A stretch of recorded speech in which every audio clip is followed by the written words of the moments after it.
Hi, folks. Welcome to Hitting the Mark with Harry and Mark. I'm your co host, Mark, and this is my co host, Harry. Hello. We are definitely not two idiots who like to talk about things we have no idea what we're talking about. Mm, mhm, Today, on the program, we get further into reviewing Arcane. We're going to go over a little bit of the first impressions of Halo since I downloaded it. I know Harry hasn't played the campaign for a fact. that's true. We're going to get into some discussion about the new mechanics for Magic the Gathering, and we'll add a couple other things along the way. No conspiracy theory stuff, or at least nothing too in depth this week. Mhm. I didn't do my homework. I'm sorry. Life, man. But anyway, Harry, Yeah. how was your day? My day, I didn't How was your actually. week? Oh, my Actually, week. All right. Where do I begin? I have currently about a little over 10 hours of overtime. ooh, I have about 16 plus, so 10 hours overtime, an additional 6 plus hours of regular pay that I think by Saturday is going to become overtime because 40-hour weeks. So, yeah, well, I that's worked a what lot. you've been doing. Damn straight you are. um so yeah, that was a fun week. Nice little paycheck coming up.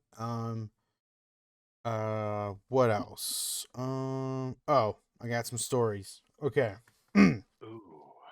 um Livy and I went to Napa so Livy can get her booster. On our way back, I was like, "Oh, hey, let's go walk the marina in Martinez, because just because." And so Livy bought this huge bag of birdseed. Um, just because we wanted, like, every time we would, like, eat and then park and then eat, there's always like birds, and they'd be like eating, like, like French fries or just leftover food that people would dump out. Yeah. And we're just like, oh, like we don't want them to eat that. That's not good for them. Yeah, So fuck it. so Livy bought birdseed. But for some reason, since we bought the birdseed, there was like never any birds around.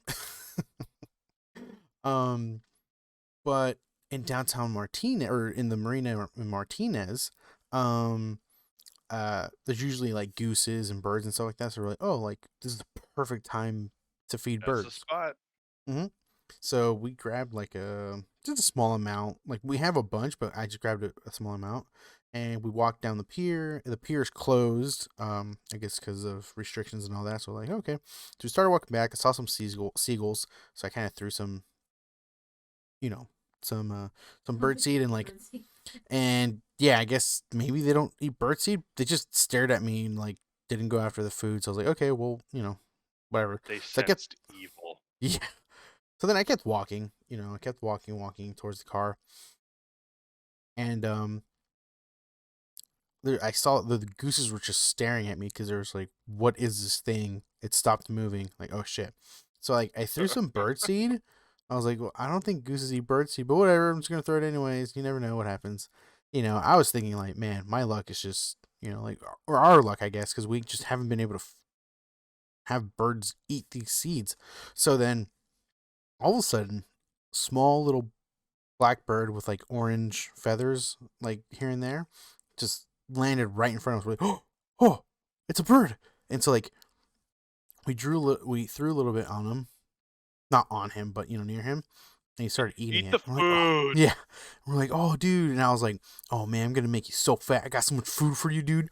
And he was just like munching away, and then like down the field because we're like, there's like a little grass area, but down it, the gooses were just chilling there, and we're just feeding this little bird.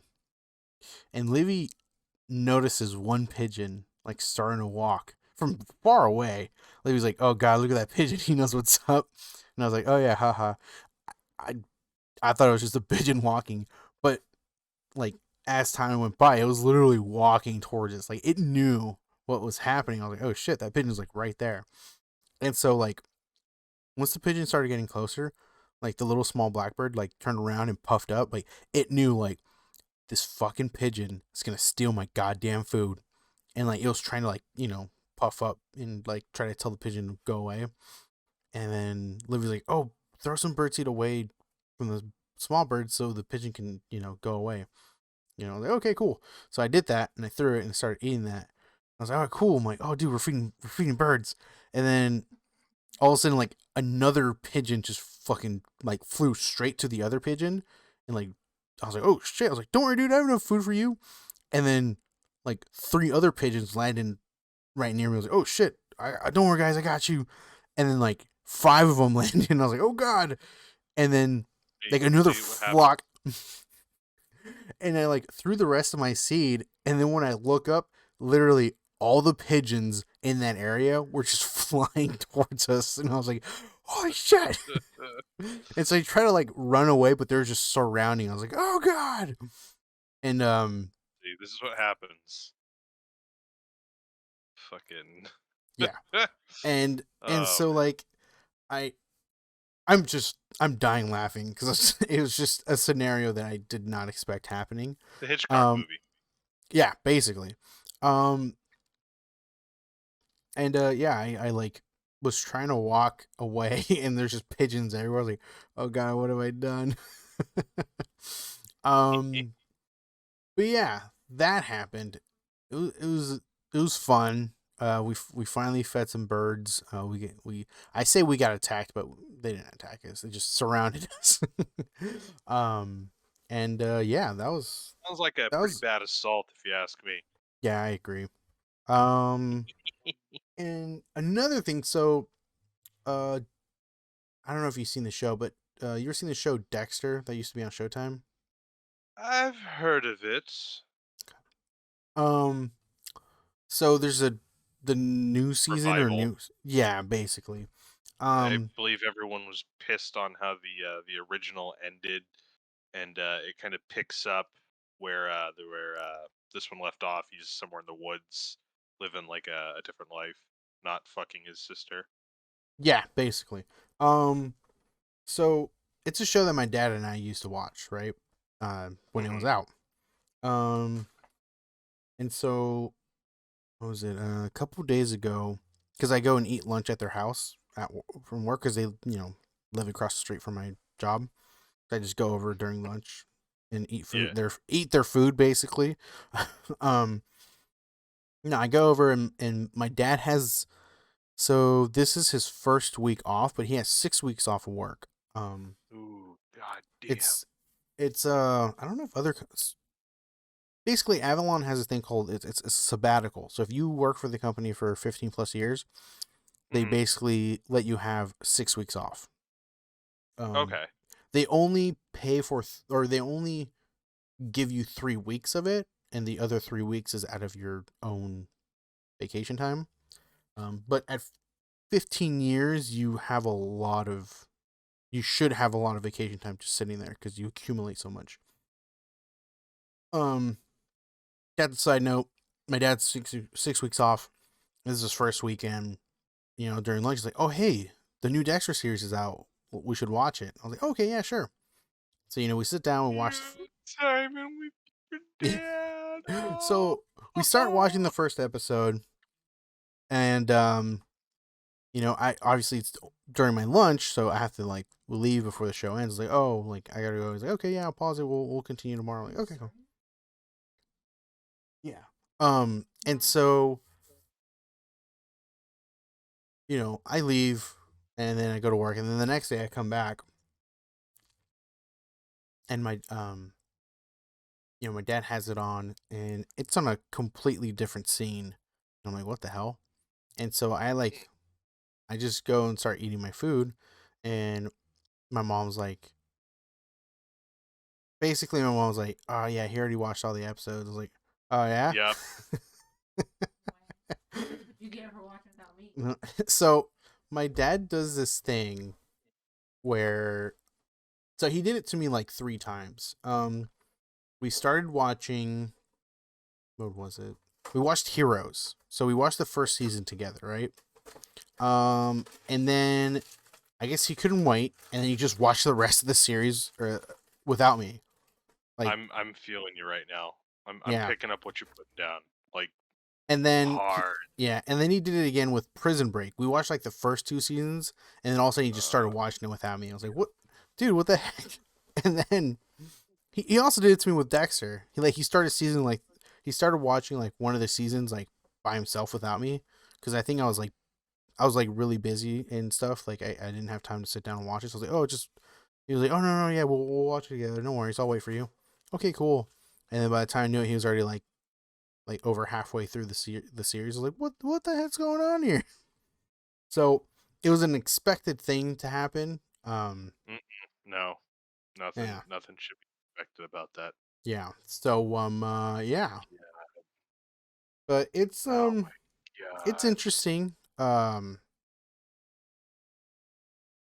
It's yeah, it's Dexter. Hmm. Yeah. Won't spoil The because Livy's serial sitting killer who kills serial killers. basically, But I'm not gonna spoil anything because Livy's sitting right next to me. Of course. Um, Dexter dies in the end. yeah. He's a um, robot. he's a Robot robot, yeah. apocalypse. They tie it And in with Hannibal, Livy. no, Oh, that'd be so cool if they did. Oh god damn it. I, would it? Damn, I should write these shows. That's no, I don't think so. Um, but yeah, that's been my week. Other than that, just a lot of work, as I said. Dude. But handing it over to you, how has your week been? Man.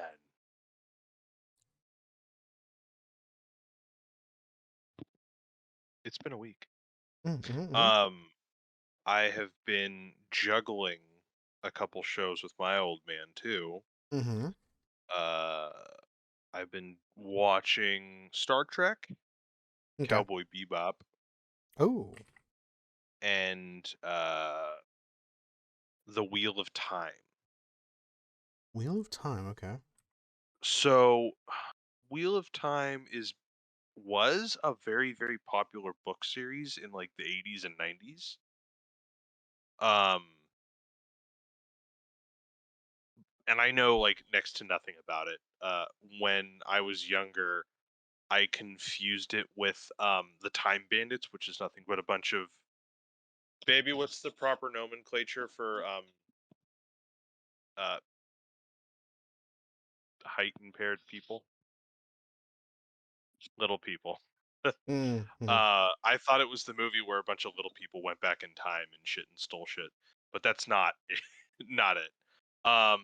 It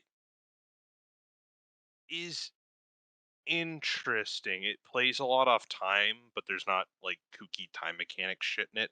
And it has, you know what? I think you would enjoy it. It has the same kind of premise or story beats at the moment as The Okay. Lord of the Rings. I don't know Oh. how how much of a compliment that is, if at all. But you know, hey, there's a thing going on. Wizard comes into town. Shit Mhm. happens. Hey, we need to go do a thing. We need to go. Quest, come here. We got a quest for you. Quest, and then yeah, we go on the quest, and it's full of sordid and morally good and some morally not good, not sorted people. Mm-hmm. Yeah, I don't know. It's fairly the first season I think has to attract as many people as it can so that it can get a second season. Yeah. So it kind of is very middle of the road. Like, the armor looks a little, uh, prime time television kind of stuff, and Yeah. the writing is a little eh. But it's got an interesting premise. Um, the characters are in a really fun spot where it's like one of my favorite characters is a guy who like there's no spoilers. This is in the first fucking episode if you're interested. In like the heat of battle, he accidentally kills his wife Oh wow.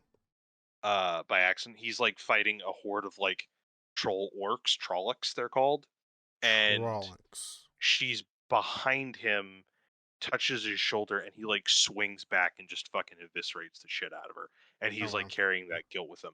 And I'm like, wow, that's actually really interesting. I'm really interested in seeing where they go with that. But yeah, Rosamund Pike is in it. If you don't know, fuck, I can't think of movies where you would know. She was in Doom. She was in 2005's Doom. She Nope, was did not see it. nope. Oh man, it's one of my favorite video game movies. That's not saying much. Yeah. That really isn't. But yeah, it's fun. I enjoy it. Uh, yeah. But I was going with this somewhere. Oh, what I wanted to talk about was I agree with you about the whole dad thing because I was watching a Stephen King show with him, Chapelwaite, which is Oh. based off of Salem's Lot, which is like one of the funner, or I think just like fun Stephen King novels, which is about vampires. Yeah. And this fucker just he watched like the last 2 episodes without me. And Wow. yeah, and I haven't finished the series because of it. I don't like it's completely irrational, completely like, whatever, but like I didn't get the chance to finish it. Wow, Mr. Like Rationalizer, what's going on? I know. I know. This guy's developmentally retired, so like he has all this time on his hands. And before my wonderful girlfriend got me a job, I was pretty much doing the same thing. Like I cleaned out fucking The Office in like 2.5 weeks, Yeah. where I was just like watching every fucking episode I could in an entire day. But like I'll sit down and be like, "Hey, you want to watch this?" And be like, "Sure," or he'll vice versa. And then this fucker will have all the time in the day and just watch like 2 or 3 of them or all of them. And I'll be fucking here hanging out, and I'll look and be like, "Oh, you watched these already?" You're like, "Yeah," and then gets mad at me when I go ahead one episode. And I fucking rewatch that shit with him, and you know what? I have the good grace not to tell him I did. So shame on you, Dad. Just kidding, I love you, fucker. Anyway, uh, Star Trek again. I'll review that in a bit. Cowboy Okay. Bebop. I haven't finished it, but I'll go over it. I'm not trying to be harsh because again, I think you and I have been hitting this thing where a couple of things that we liked have been Yeah. adapted, and Mm-hmm. you know, I had the Dune thing, you had the Resident Evil thing, and now it's circling back to me with Cowboy Bebop, and I'm trying to judge it as a show and Okay. as like, and then I want to like make my fanboy judgment as like as a fan of the show and as an adaptation or an adaptation. Um, Okay. but fuck, yeah. So I'll get into that later when I finish it. Probably next week I'll have my review of the episodes. Um, and then what else?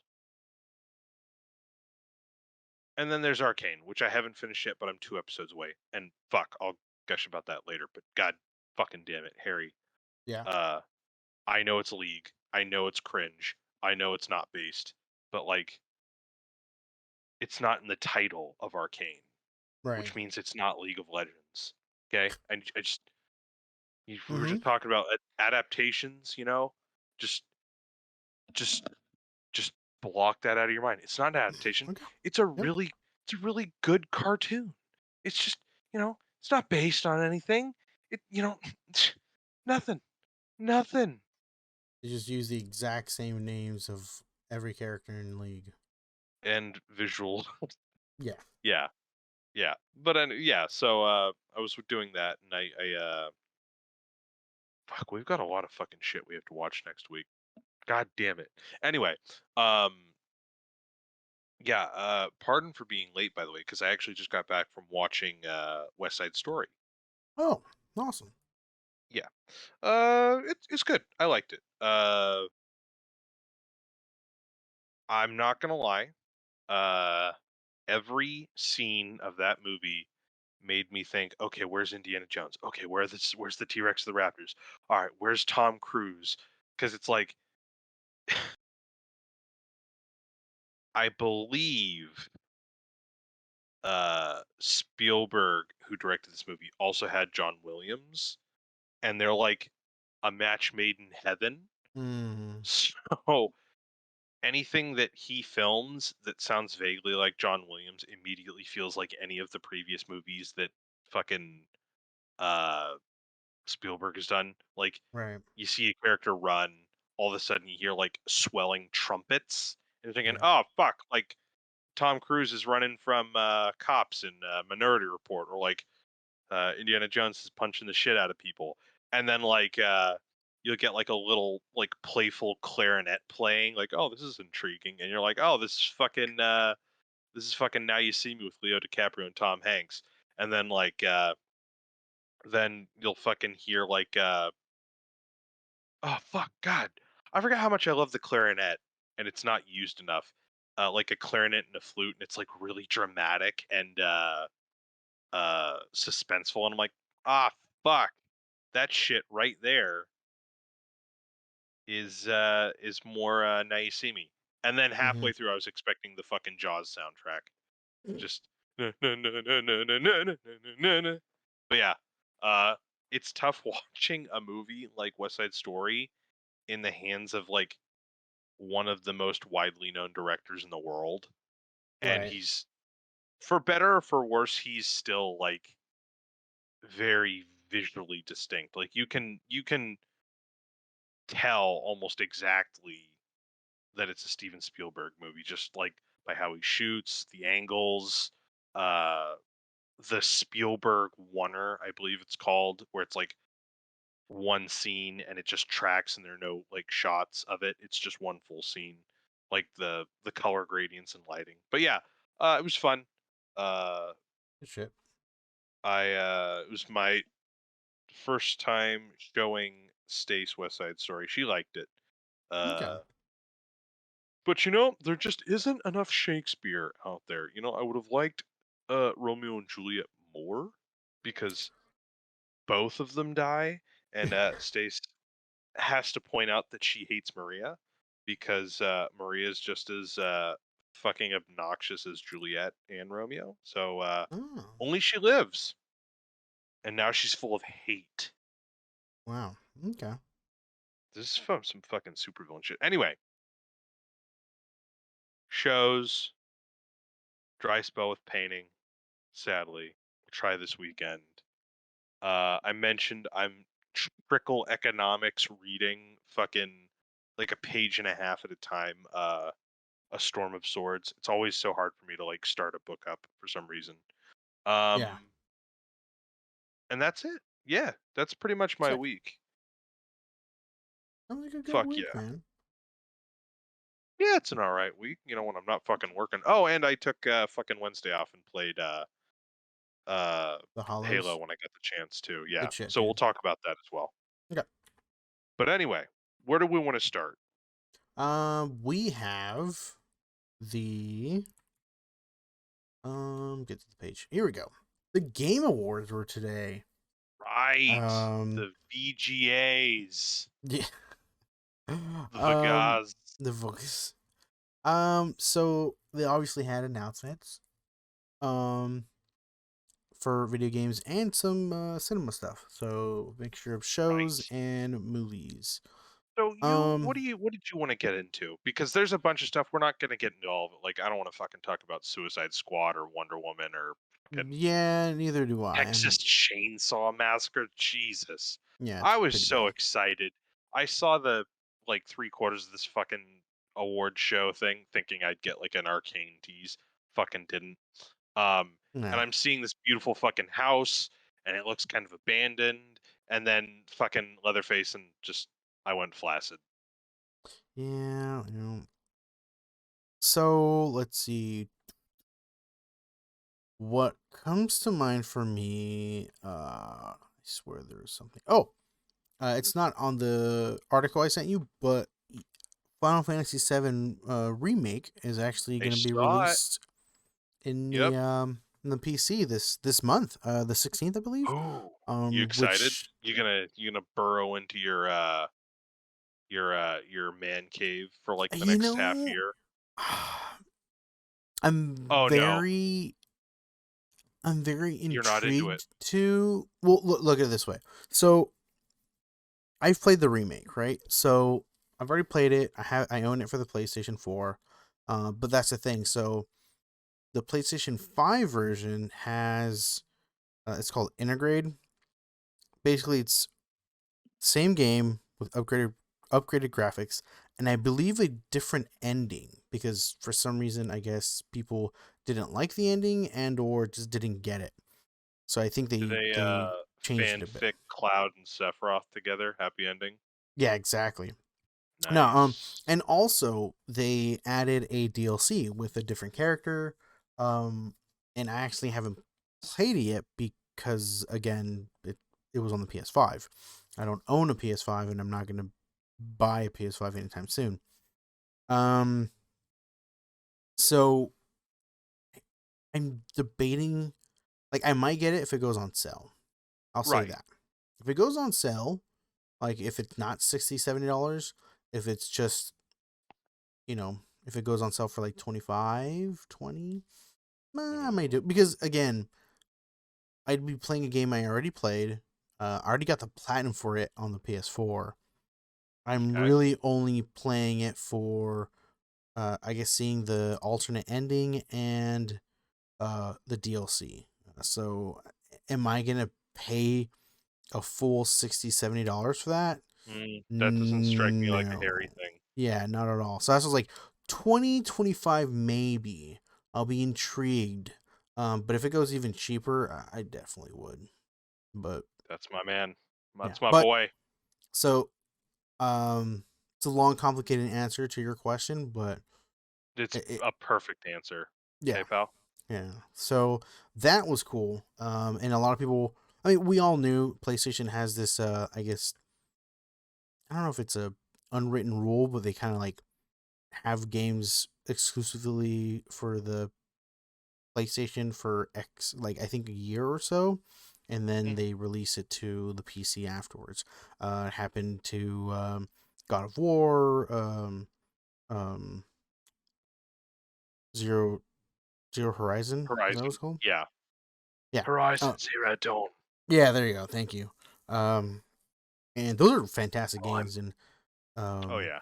and definitely if you have a PC and you haven't played those, like if they're on sale, highly recommended. They're really really good games. Um, but yeah, that's something um that kind of hit me. And I believe that was honestly. Oh, Dune Spice Wars. I have So, not seen the trailer. hmm I have there's not it's not yeah. There's not much to it by the now. looks of it. It's just Okay. like you see Arrakeen and it's being assaulted by some fucking army. I wasn't listening to the Yeah. voiceover. It That's says really it's a yeah. real time strategy game with Yep. 4X elements, meaning explore, expand, exploit, and exterminate. So it's basically StarCraft. Dune. Yeah, the Federation. Um, I Okay. don't know how much of this I'm getting is like secondhand information or if I'm just pulling this out of my ass. But I do Mm. believe there was a Dune game that was technically the first ever RTS. So it's interesting to see them. Ooh, that Yeah, is interesting. I think it was called Dune 2 or something, or it was something like Spice Wars, and it was the late 80s or the early 90s, and it was technically like the first computer RTS game ever. Okay. So anyone wanna look that up, tell me I'm full of shit or crikey, they go right ahead. But I just remember hearing about that either with development for Halo of all things or something else in relation to Dune. I can't quite remember. But Hmm. it's interesting to see them going back to their roots with or not roots, but kind of like tapping into the that little bit of game trivia and Yeah. reintroducing Dune back into the RTS. Because to be fair, I do think Dune would probably make a better like Stellaris, right? Where it's Yeah. like, oh hey, it's not just resource allocation. It's like, hey, in Stellaris, you have to manage like relations with other people. You have to understand like the commerce. You have to understand like the internal politics of your own civilization. Yeah. And Dune is pretty much like that. I think the Yeah. RTS version of Dune is the movie, and Stellaris is the book. Yeah. That makes sense. But yeah, fun stuff. I'll give it a play if I get more information out of it. Right. I saw the trailer for Star Wars Eclipse, Okay. and I I was mean, really fucking excited because I like the High Republic. I don't care for like God, it's so confusing. There's Knights of the Old Republic that I liked, and then there's the Old Republic, which is the MMO, and I don't care for. mm, Uh, but I like the pre everything is awful eras, and yes. Star Wars Eclipse is going to be set during the High Republic, which is again kind of like the high point in Star Wars. It's like 300 or 400 years before uh, everything kind of goes to shit. The Jedi are kind of like at their peak.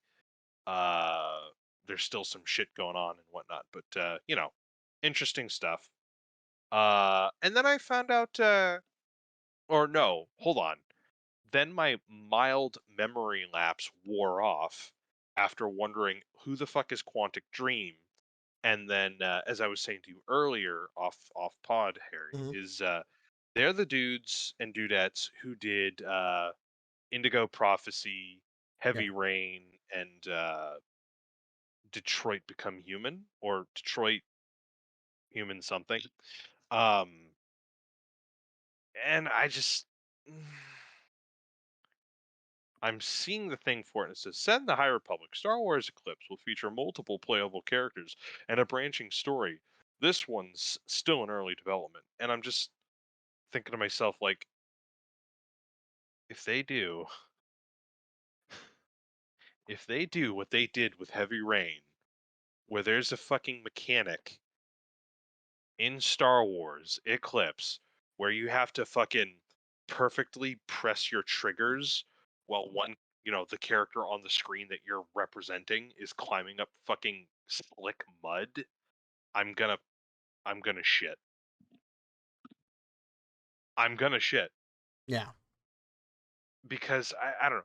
I've never been a fan of like that contextual like button prompt stuff. Like I think it's gimmicky. I didn't like when it was in Mass Effect, which was like my first experience to it. Um, and then I went back and what I saw of Resident Evil 4, I feel like it might have worked a little bit because it was a horror game and it's like, oh hey, let's up the anxiety a little bit. But Right. overall, I don't really like that as a mechanic Yeah. because it Okay. doesn't. I don't think it's the appropriate way to like test reaction time. Mm. Anyway, Yeah. or Okay. I just think it's a cheap way to like fuck with reaction time. That's not to say I don't think Quantic Dream makes good games. I think they fucking Heavy Rain was like this weird cerebral like serial killer game, and it's like you don't get a game like that like often, right? Like you get Yeah. the treasure hunting, superhero mass murdering genocide dude. You get a million science fiction games. You get a million military shooters. You get a million like indie cutesy 8-bit because they can't afford their own engine kind of stuff, Yeah. or that like big indie will disappoint you and then work our ways up kind of game. But like you don't in terms of like that kind of story where it's like branching stories with like a serial killer and there's nothing really supernatural or science fiction or over the top about it. Like I give him credit. I didn't like it, but I give him credit because I thought of Quantic Dream and I immediately thought of Heavenly Rain and I was like, wow, that fucking game is super distinct. I didn't like it, but like I Hmm. can't think of another game like it other than Right. what they fucking make, which is Indigo Prophecy, which is another game of theirs from like almost 20 years ago, I think. Um, back on point. Um, I don't know if the contextual button prompt stuff is what they'll be doing with this. Uh, I'm interested. Like the concept of like multiple players and branching story sounds interesting. Um, but again, like that in relation to like the pay attention, press right, and then Yeah. you find out like you know Yoda dies in this branching storyline. Like that doesn't interest me all that much. And I think everything about what I read sounds interesting, except for like what I just talked about mechanics wise. So we'll Right. see. Um, I'm willing to give it a try. I didn't play Become Human. I heard it was pretty interesting, pretty divisive. I don't mean Mm-hmm. like isn't controversial. I just mean like I heard people say they loved it. I heard people say it was like really stupid.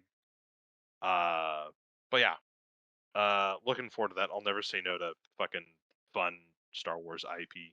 Right. And it's also interesting because EA, I believe, timed out the rights to it, so you're going to see more developers partnering with LucasArts or Lucasfilm, uh, making different Star Wars products or Star Wars games, and that's Okay. always a plus. Yeah. Um, you want anything to add? No, not to this list, man. I mean, Okay. it's announcements, but I don't know. Nothing really stood out to me, Yeah, honestly. Gollum, fucking Senua's Yeah. Chronicles. Yeah. Arc Nothing. Raiders looked kind of interesting as Mm-hmm. like a kind of player v environment shooter, as it says it's called. It's got Okay. like some nice environments, fun team stuff. I don't know. We'll see. I mean, other than that, like they teased Sonic, Oh, The yeah. Matrix. Halo.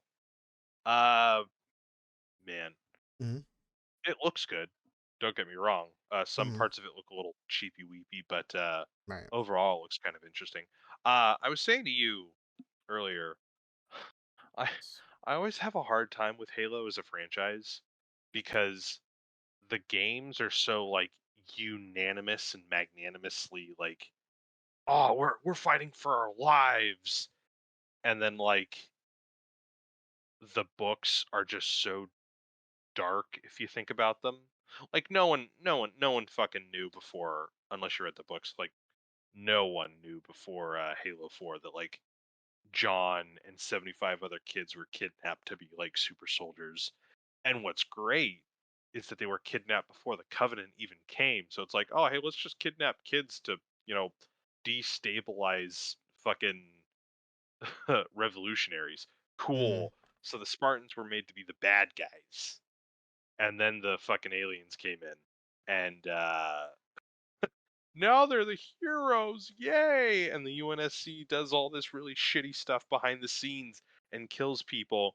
I remember I was really excited for fucking Halo Halo 5, I think. Mm-hmm. Yeah, Halo 5. And they released a podcast, like an in-universe podcast of this guy who is a kind of end of his ropes journalist who's looking for a good story. He finds out that John uh, was abducted as a kid, and they're making up these backstories of the guy, right? And he he ends up trying to whistleblow all this information, and the UNSC covers it up and frames him and like arrests him, and that's the end of the fucking podcast. Oh, And then the sequel podcast is one of the people that he was working with who was uh an informant on the inside is actually a fucking uh an asset working for the UNSC ONI Office of Naval Intelligence to okay. like prevent shit like this from happening, and betrayed him, and he's in a fucking psych ward in Oni, like had a psychotic breakdown and under arrest, and he's like Manchurian candidated. So like they're willing to make a story that no one else is really going to get the chance to watch or hear about how fucking awful this is. You know, how the people that like the Master Chief was fighting with that you're kind of rooting for are all a bunch of fucking bag of dickheads and like pretty evil people. And then the game's like, oh yeah, we gotta the forerunners and yeah. I just the fucking the disconnect is strong with this one. I do give for all its faults, I do give the Halo 4 and 5 credit for trying to examine that in game, Yeah. especially with the whole Spartan Ops stuff. But yeah, watching this to the point, I'm wondering like how they're gonna like what they're gonna lean more heavily into. Like, oh, is it more of the Human Covenant stuff? Human Covenant War that's like 30 years old and you know, there's not too much controversy within like this era, or is it like the 2010s to 2025 before all this happens when they kidnap a bunch of kids and then you know train them and brutally like uh genetically modify them and like painfully put like robot Right. tech in them. So it's like, oh, cool. Take your pick. Fun space World War II or super grim, dark, fascistic bullshit. So yeah, um, I always remember like thinking to myself, wow, it's so weird looking at the Master Chief now. Like he's not the bad guy, but like it's so strange looking at like what he represents now and then like the weird story that they kind of want to tell everyone but not tell like consumers, not like in-game story, Right. but like oh, like he's to save humanity. Yeah, he was also made to, you know, to stamp out dissent and kill people. Yeah, that's cool. Way to just like instead of making a morally gray like place, you're kind of like, well, can the Covenant just kill the Earth government and just leave the human being population Jesus. alive? Yeah. Yeah. So, yeah, it's I don't recommend getting too much into the lore. The lore is all over the place in my opinion. But yeah, that's what happens when you're a Halo fan and you've got nothing better to do. Um, but yeah, it looks fine. It doesn't look like the armor's made of fucking foam rubber or some flappy material. I haven't seen enough of it. It's always tough for me watching a an adaptation of something uh with like really weird showy or PC armor Right. and it'll like flap around or it just looks immensely uncomfortable to wear because of course it is, right? Like Right. of course it's fucking uncomfortable to wear because it's not practical in real life. It's practical in the game where it's like the under portion of their arm can just like phase through their fucking polygon chest and it doesn't matter. Right. Um but yeah, I don't know. It looks good. Like it looks like they're putting a lot of effort into it. It looks like they're putting a lot of money into it. Mm. Uh the visual style seems to fit with like what they're trying to do. So again, like we've barely seen anything of the show or anything at all of the show. They've been wanting to do this fucking thing for like 10 years now. So we'll see. We'll see. Yeah. It's with Paramount Plus. It looks a little bit above your basic like network show. Yeah. So yeah, ever since all of these independent streaming services have kind of started like making themselves their own like networks, I would Yeah. say, kind of. We've been seeing more investment in like CGI or like production value with shows because you're Yeah. not Very going to true. see fucking uh like a really nice Star Trek Discovery on like what fucking TNT or Yeah. yeah. Anyway, uh fucking what else do we like? I was really hoping Yeah. that like I'd get more like the Gollum fucking game. We're doing a terrible job. Like the fucking this game fuck that game. But yeah, nothing. Honestly, I think really piqued my interest. Mhm. If anyone is interested, you can either go to YouTube or just Google like VGA game premieres or announcements, and they give you about like I think 30 games that they released. All of them are thoroughly but you know what? There might be one in there for you. We'll see. Very true. Anyway, where do we want to go from here, bud? So we you talked about the Halo TV series, Oh, do but I want to talk about Halo Finite? yes.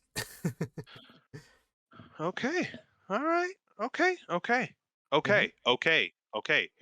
Okay. Hurry up. Okay. All right. All right. Since I know how much Harry loves Halo. Um so I downloaded the game when I got the Yep. chance. I played a bunch of it. Uh my first impression, it's okay. Yeah. Um some of my fears I think are a little valid when I was telling you before. Mm-hmm. Um I think the best way I can sum up the game is the game feels less like Halo, Okay. and they put you in an environment like a sandbox, like a semi-open world, Mm-hmm. and say, "Go do Halo stuff," Okay. and that's it. Um, so let me get that out of the way and say I do enjoy it. It's fun. Like the gunplay's fun. The grappling hook is a fucking ball to use. It's super fun. Like grappling a fucking like explosive canister and just throwing at people, or like I did it once, and I will admit I almost creamed my pants. An explosion went off and it blew one of the rifles towards me, and I actually grappling hooked it like in midair to me, and I grabbed the rifle when I Okay. needed it. So that was fun. So okay, the grappling hook is a new mechanic that's used to help with traversal and offense. You can upgrade it to have like a stun ability. You can grapple onto pretty much any object for movement. It has a shorter range than I would have expected, which fucks with some of my jumping. Mm-hmm. Uh, there are some areas that don't have a wall, but like are separated by about like 60 feet, and I feel like I could jump 40 of that, and I Yeah. thought like the grappling hook could get about the other 20, but it gets like 15, and I'm always fucking short by like an inch. Anyway, super fun. It really adds a nice layer of like player choice and a new way like players can attack a situation. Like, oh Mm-hmm. hey, I'm out of ammo, turn to the right, fucking grappling hook, like I said, a fuel canister right next to you and just fucking chuck it at someone, murdering them. That's fun. Weapons feel the weapons do feel pretty refreshing, or not refreshing, enjoyable to use. Okay. Some enemies do feel pretty bullet spongy, but uh those enemies are like the regional bosses. There are like 20 bosses altogether. They're all little mini like uh enemies of interest that you can get unique weapons off of. They're mainly just like the basic weapons from the game that just like function slightly differently. Like you get a plasma pistol that's like a scatter shot pistol, so it has a little bit more damage, or like so on and so forth with other shit. Um, that's fun. They Okay. all behave kind of differently. I remember I was like on 100-foot fucking ledge because this one guy had like this brute, this well armored brute had like a cannon. One of the pull the gun off of the tracks and like use it like a minigun. He had like, oh, there's no way he's able to shoot at me, and I'm picking him off from afar, and this fucker's still able to hit me, and I'm like, oh shit. So I'm going down, I'm picking off all the jackals and grunts. Jackal, it's a jackal. That are, jackal, we're eating people alive. God damn it, that was such a good campaign. Fuck. Stop it, Harry. So I'm picking off all the like the meaningless fellows, and this fucker like nearly kills me. But it's memorable. I think that's important, is that these like high value targets, they're called. They're scattered all across the open world, and you can attack them pretty much in any order you want. They're really fun. They all behave differently. They have different weapons, almost entirely unique weapons. Different little tactics. Like one guy I killed fairly easily because he stays in one place, or he stays Okay. in a fairly like contained place, but he has a really fucking devastating weapon. And then there's an elite who uses camouflage, but he hunts you with an energy sword, so he's very in your Ooh. face. Okay, yeah. And then I'm fairly certain I'm gonna run into a jackal, but like jackals are fucking harder now too. Like 3 shots from a sniper rifle, repeating sniper rifle, and you're fucked. Yep. Anyway, the high value target system is fun. It creates engagements with unique AI that are fairly memorable. But again, the I feel like the open world does take away from some of like the focus, if Hmm. it makes sense. I don't really know how to explain. I feel like being in a linear game helps with building a sense of focus and like a sense of purpose, right? Like it Yeah. doesn't matter if you want to save humanity or whatnot. Like you're along for the ride, you're playing this character who's a badass, and like the music is swelling, and you just killed a hunter, and then these big hulking things, and you feel like a fucking badass. So it's like, you know what, fucking, why not? I might not be here to save humanity, but I'll kill all these fucking things, and I'll feel great about doing it, right? So Yeah. I'm playing this game, and I don't know if I'm just kind of like doing it the least fun way, but like Hmm.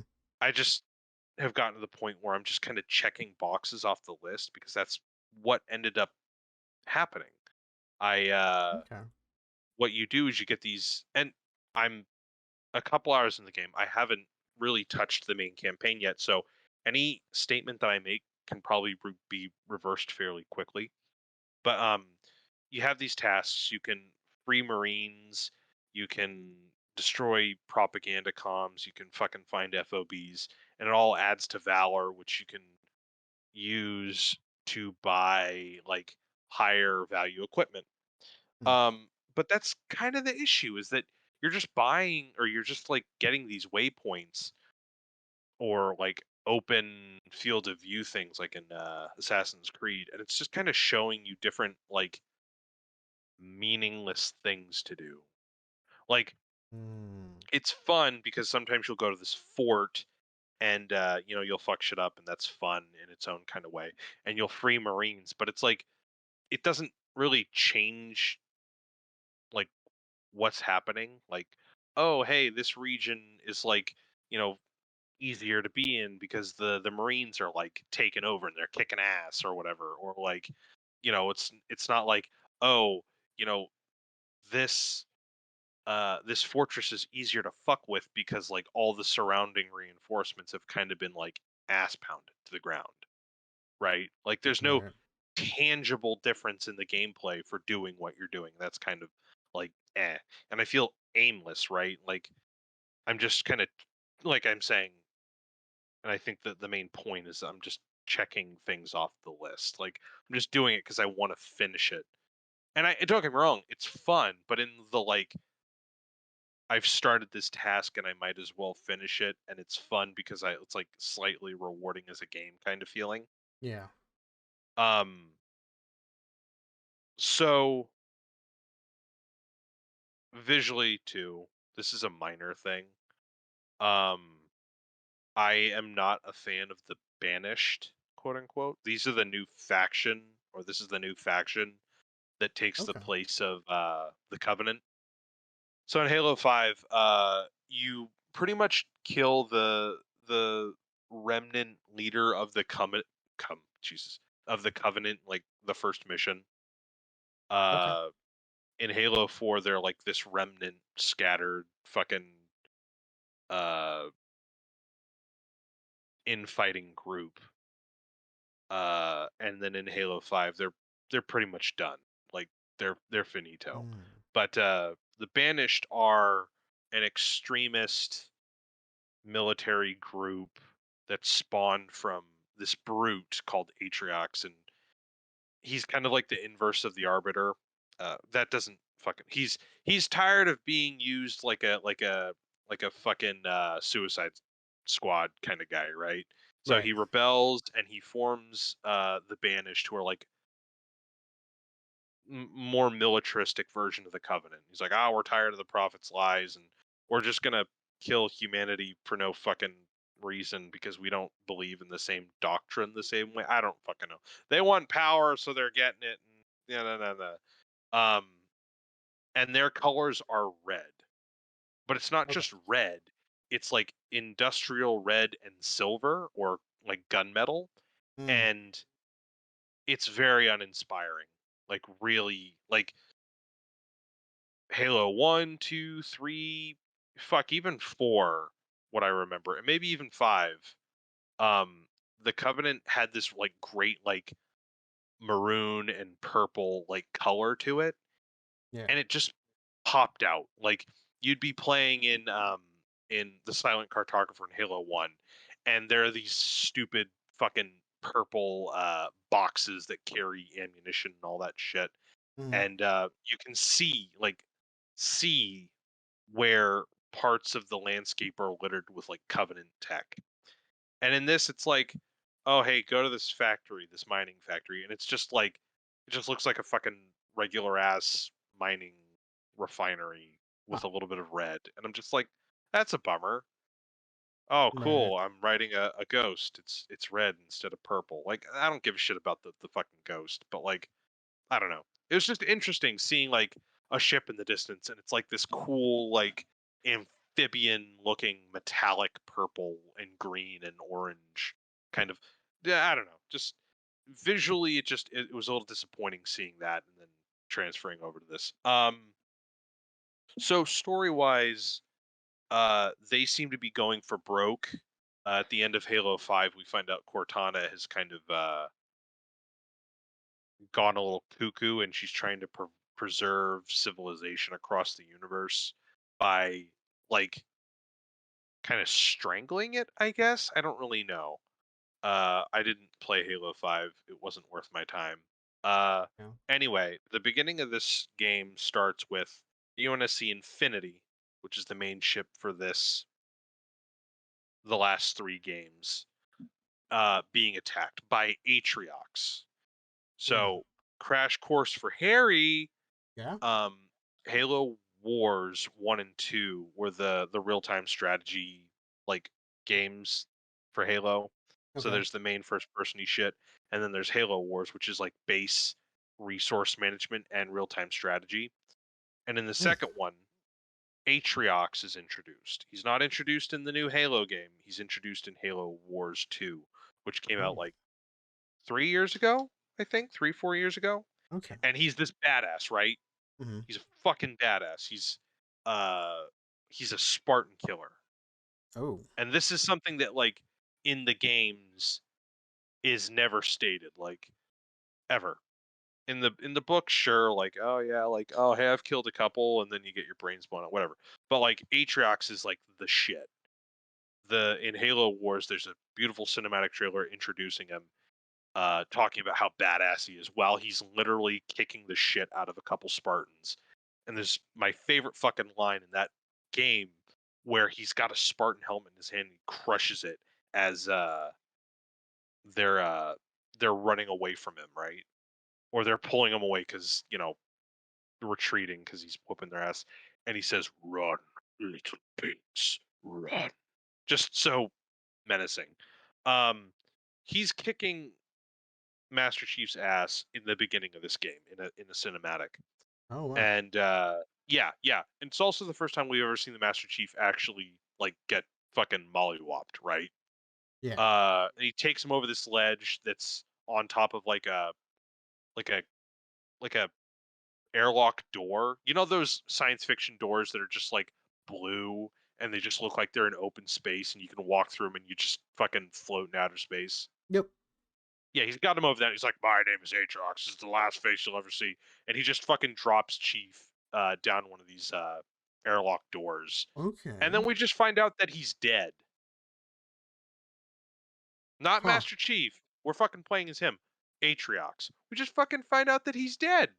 Just like the next thing is we get a fucking a cutscene about his like second in command, uh, Escharum, I think. Like, here's the Mm. thing, not even fucking interesting. Like, he's the guy in all the trailer stuff for all this the stuff coming up, where he's like, "Oh yes, we will meet on the battlefield, and the Covenant called you demon, but we will call you prey, and I'm a brute, and I like war." And like, all he does is talk, and it's like I haven't seen him do anything. And it's Right. so underwhelming because it's like in the first three Halos, the Master Chief isn't given really much characterization. Like, he's the strong silent type, and he's more of like a player avatar, right? Like, he's that like wish fulfillment, like, oh, I'm a badass. I don't have to talk that much. I've got a cool Mm-hmm. companion next to me, and I can kill anything and everything with any kind of weapon, right? Yeah. They introduce like it's the games are smarter than that, but that's pretty much what he is. Halo 4 Yeah. with the geopolitical stuff as well really tried to get into like who is the Master Chief without Cortana, or like what is the mind of the Spartan, what is, how is John's emotional state about the Master Chief. um but throughout all this time we've never had like an adversary for the Master Chief, right? Mm. You've had the Arbiter, and he's kind of like a foil, but they've never really fought. You had Locke, but like the writing for that was so fucking bad, and they hyped that shit up in the wrong fucking way, and it was so disappointing. Like, not even he was an adversary, and he wasn't even a foil either, right? Right. So it was really interesting to have this character who we had seen before and the Master Chief, and have them fucking duke it out, and see in the beginning this conflict, right? Like, we've never seen the Master Chief get his fucking ass whooped like this. And Right. Aatrox is a fucking badass, whoops his ass, and then he's dead. And then the next guy to take his place is just some dude who like talks about how badass he is, and like all of the fucking like shit that they're gonna do to the Master Chief. It's like it's really underwhelming. Mm. I mean, like, I'm sure he's probably still alive or something, I guess. I I think it would be really, really stupid if they actually did that. Mm. I'm gonna get right the fuck back to you next week if that's the case. Okay. But even if that's not the case, it's still really fucking disappointing, because it's like I take it they'll have him for something else later in the game, but Yeah. like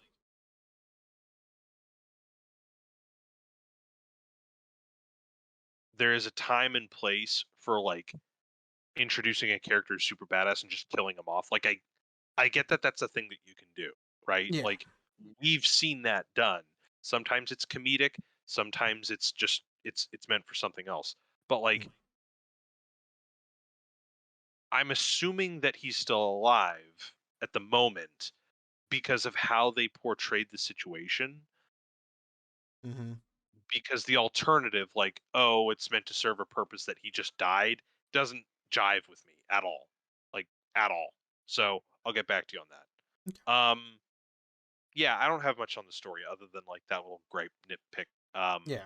I'll get back to you on the rest of that because I've literally just been doing everything but the story. I really need to change how I do fucking games, because that's what fucking killed me with Fallout, that's what killed me with fucking Skyrim, is like I did all of the fucking like quests that I could think of before I did any of the story. Like the moment those fuckers who are like, "Oh, go to Whiterun," or like, "Oh, hey, go to Whiterun," Yeah. I went in the opposite direction that they pointed, and I did everything that I could first, and then the story. And It was I don't know, it wasn't quite underwhelming. fulfilling. Yeah, Yeah, I can see that. so I might have to try like changing up how I approach games like that. Like, Okay. don't like try to check boxes like, oh hey, maybe give the story a chance. It does sound fun. And then like Mm. if I need to level up a bit, well, you know what? I'll go do a couple of these quests, and like if I beat the game and I haven't beaten all the extra quest stuff, I'll go back and do that. Yeah. So yeah, I'll give it a try. I'll give it a try. Not with this game. My mind is already fucking set, but I will Okay. I will try with the next one.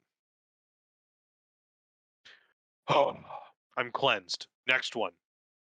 Um. So I'm gonna dabble a little bit in Magic. Um. Do it. You fucking do it. So basically, they introduced a new format. It's called Alchemy. Uh Basically, it's a new format and arena only. So it's not on Magic Online, or it's gonna be released in Paper Magic. And it's specific, for the standard format. Uh, okay. Basically, it uses it's new cards again, new digital only cards. Um, and the other thing too is rebalancing of cards. So if a card is maybe too powerful, they'll fix it so it's not too powerful anymore. Okay. Um, Kind of like a tooling around for if they possibly printed it in real life. mm-hmm, exactly. Okay. They also basically it's like every other digital only TCG. Like Hearthstone, I believe is the like before Magic Arena was a thing. I think Hearthstone was the biggest. And yeah, they already do that because they're a digital only game, right? Where Magic is not. They're mainly paper, but Yeah. they're heavily leaning now that it's digital. They realize there's a lot of people who are only playing digital. Um, and there's all these new cards coming out, and people like as much as us quote unquote elitists are You fucking against snob. it. Like, well, I'll say this: it's not for me. Plain and simple, it's not for me. Is it a bad thing though? Not really. Um, Hmm. they Arena has never like went out of their way to say Arena's going to be the future of Magic the Gathering. They haven't. It's just you can play Magic on the go. That's what it is. It's the same game, just on the go, and because it's digital, it's a digital client that maybe there are certain cards that like, man, we made them too good, or you know what, like maybe this card can be better, kind of stuff. And Exclusivity a problem for you or no? what do you mean As in exclusivity? you were mentioning digital only. Um, so the thing with digital only is that most of these digital cards can only be used in a digital format. In the essence Hmm. of like new abilities like there's an ability called Seek, which is basically it automatically looks for a card in your deck without you looking through your deck. So it's like Ooh. so it's like it randomly gets like, for example, there's a one specifically used in the new in elves. It seeks an elf card in your deck. It can only work in digital.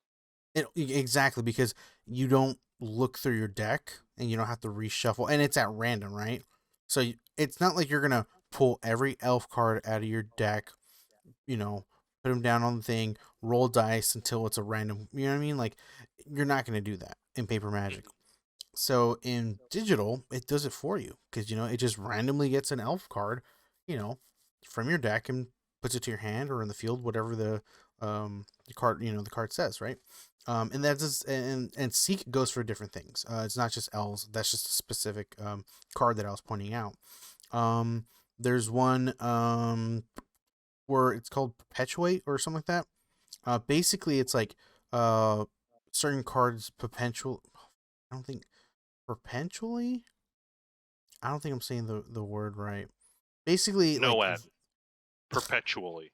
there you go. They basically, like, for example, says this card gets +1/+1 perpetually or whatever, and that means that card in your hand is gonna have +1/+1 for the entire game. So like you can't really do that in paper magic, right? Hmm. Because perpetually basically it's like you if it goes to the graveyard, goes back to your deck, goes on the battlefield, goes into exile, like that +1/+1 is going to be on it for the rest of the game. So if Yeah. for some reason that goes um library or puts back to your hand, you have to you and your opponent has to remember that that has a +1/+1. But because in a digital format you don't, it's just there, right? So Okay. there's stuff like that. One of the newer ones. Let me see if I can find a newer card. So here's I have an example of them basically rebalancing cards. And they have specific not watermarks but symbols on them to show that this is a rebalanced card, or this is a magic, or this is a digital only card, right? Um, so it's gonna be visibly there. That it'll show. Again, I'm not against it. It is what it is. As much as I want to play paper magic, um, Uh-huh. magic, and again, there's a reason why Magic Online is still out there, because Pretty strong. yeah, because people, not everyone wants those digital only cards, right? Um, Right. you can still play non-digital cards in Arena if you really want to. Um,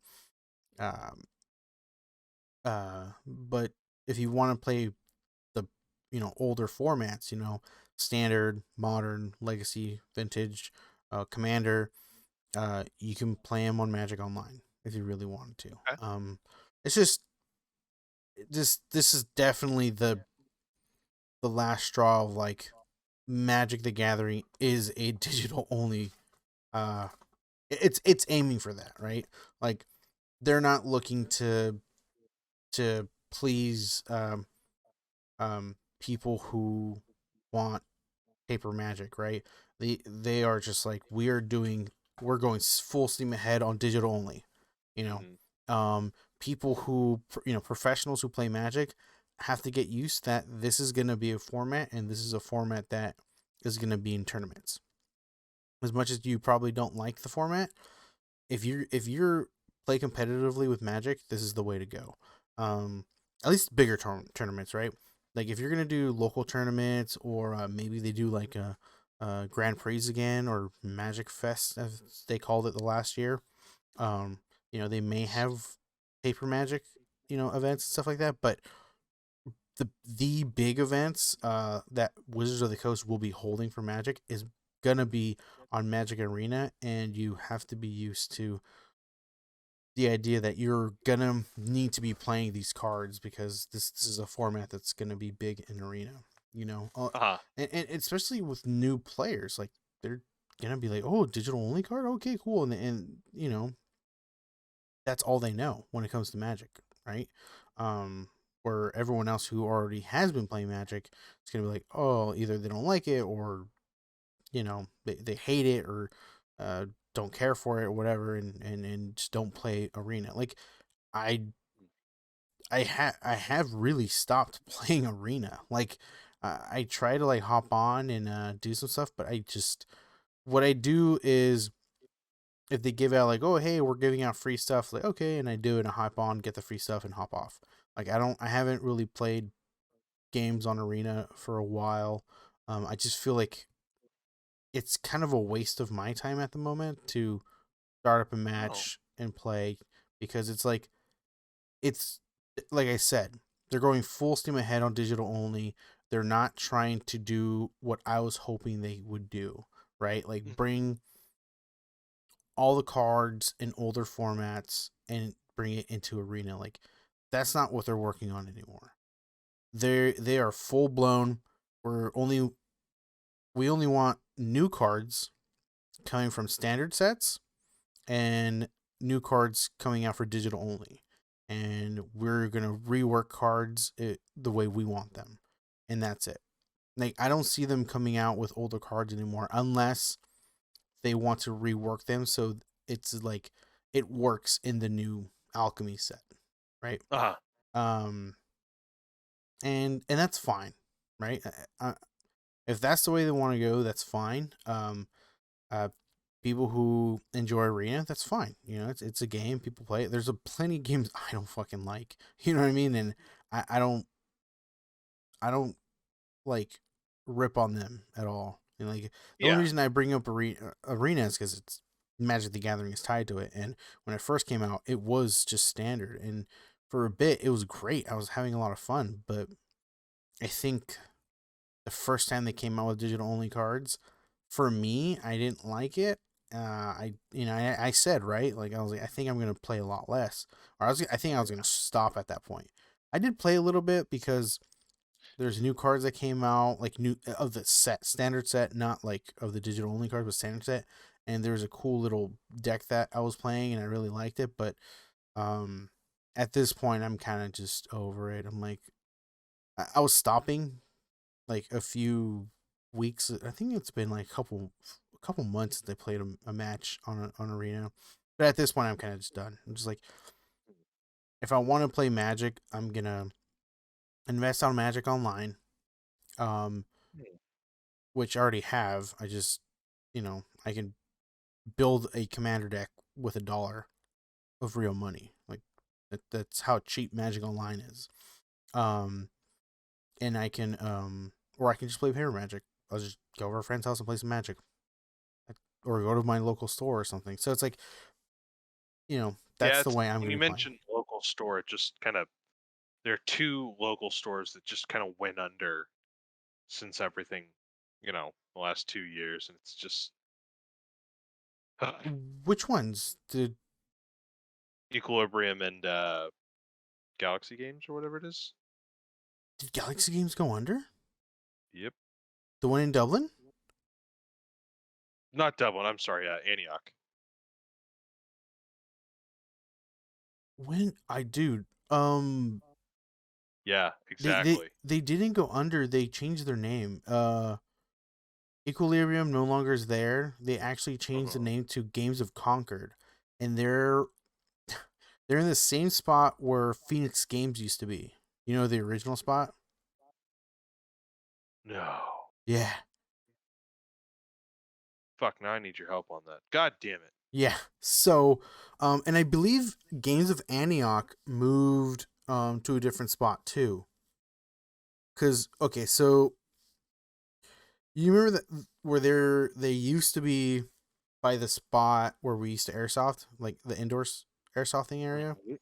So that was their first location. Then they moved further south, like on the other side of the freeway. So weird. Oh Yeah. my god, I know where it is. And then so they were in one of the stores there. And then recently Oh, they actually moved to like the other side of the same shopping center. So it's like yeah. when I first got there, I was like, oh no, like the shop's gone. And then I looked over and I'm like, oh wait, no, it's over there now? What the fuck? So they've been moving around. But yeah, so and Well, actually, they started out of business. there is a Games of Martinez. Oh. Yeah, it's in a so you know where the movie theater is at, right? Uh-huh. So it's across it's in the shopping center across the street from the movie theater. Okay. Yeah, it's in the corners next to Kinder's and the frozen yogurt shop. I hope it's still there, Damn. but yeah, Chris has been Been doing some stuff, man. Expanding it. Damn, Yeah, I thought his ass fucking just just flopped. Yeah. gave up. Well, I mean, Fuck, I was I wrong. wouldn't blame him. There's a lot of stuff happening with Magic, especially with local shops.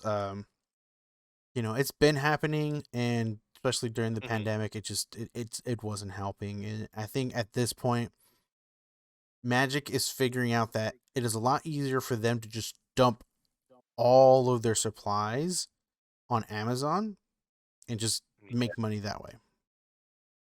that just throttles everything else, though. It 100% does. It sucks because like local shops don't get that like they haven't gotten a good discount in a while, right? Like a box of Magic cards or a box of booster packs would be selling for like $89, $99, you know what I mean? Like around $100. But back in the day, obviously they would be getting it for $50, $60. So they would, or maybe $60 to $70, right? And now they're being charged more. Like every so often they bump it up $2, $3, and it's not really becoming viable to sell them at that price. So now they're selling it more. But the problem is on Amazon, you're able to buy it still at that price, $89. So local game shops are selling their boxes for like $100 because they need to make some form of profit. And but you can buy the same box on Amazon for $10 cheaper. So that's what's fucking happening, and it sucks. It really does. But there's not much you can do because corporations, right? But the thing is, most shops tell you that that's not where they make the most money. Where they make the money is selling the individual pills. cards. Yeah, selling body pills. No, Oh yeah. selling the You individual mentioned that cards. before. That's where they make their money because you sell a card, you give them a card, you get $5 back, but they sell it for like 10, right? They're making profit off that. Because it's quick, right? Everyone's buying cards. People are trying to make some quick cash and getting rid of like pricier cards so they can get some money and stuff like that. So that's cool. But yeah, Magic Arena, new format. Not my cup of tea, but they at least now I have a better idea of what they're trying to do, and I can just like uninstall the game and not really care, There we go. Yeah. Yeah. So I'm just gonna be like, well, I mean, it was fun while I was there, but And then stop. Yeah. yeah, Wow. like like, yeah, That make me sad. it's fine. I mean, I still follow Paper Magic. I still, like I've bought cards since, like I think I haven't played a Magic game for A while. a while, and I've bought cards since then just because I kind of want to keep my decks up to date and but I've only been updating 2 decks. I haven't been like, believe me, if I was still playing Magic every weekend, I'd be buying a lot more cards to upkeep everything. yeah. There's so many brews I would want to do, but it's just like it's not really worth it for me because I'm not even playing them. So Yeah. I'm just upkeeping 2 decks to make sure they're up to date and have the cards that I want them to be in there. Board wipes, removal, the usual stuff. Mhm. But that's it. That's my Magic right now. But moving on from that, we're gonna go into some shows. Before I let you gush over Arcane, I just want to bring up the Resident Evil series on Netflix. So from what it You know what? I says fucking dare you. here, it's not gonna follow at all. Welcome to Raccoon City, right? That's a shame. And so apparently, it's a live action. Um, Okay. and they do. I guess apparently it says here they're trying to do at least 2 animated projects as well. And one of it's going to be Resident Evil Infinite Darkness. It's going to come out. Oh, which was released this year. I didn't even know. Oh shit. And I guess they're aiming to get another one next year or so, something. My But God. okay, so this is what says that when Wesker's kids move to New Raccoon City, the secrets they Mm, uncover might just be the end of everything. uh, Resident Evil, a new live action series based on Capcom's legendary survival horror franchise, is coming to Netflix. my There's gonna be tummy hurts from that. there's gonna be 8 1-hour episodes. It's being helmed by Andrew Dabb, I guess from Supernatural, Bronwyn Hughes from The Walking Dead, and The Journey is the Destination. So they're going to be directing the first 2 episodes. So I guess it's going to be other people directing the rest of them. Um. I Oh God. Okay, so I'm not gonna. the first episode's called "Welcome to New Raccoon City." Wow, that's pretty original. Right. I Oh wonder how man. long it took them to think that up. I have no idea, dude. This is God. so I guess they're wait, what? The first of which okay, this is the first episode is 14-year-old sisters Jade and Billy Wesker move to New Raccoon City. They become to realize that their father may be concealing dark secrets that could destroy the world. Huh. This world destroying bastard. So I'm guessing they're twins because this is 14-year-old sisters. Um, Okay. I'm so excited to finally announce this. Get ready to enter cast as live action. So this is the cast. Ella Balinska, Tamara Smart, Sienna Agudong, Adeline Rudolph, Paula Nunez, and Lance Reddick. I think Let me check and see. Lance Relic is Riddick. Lance Riddick is gonna be Albert Wesker. Hmm. Where I'm gonna look that shit up. Hold on. Reddick.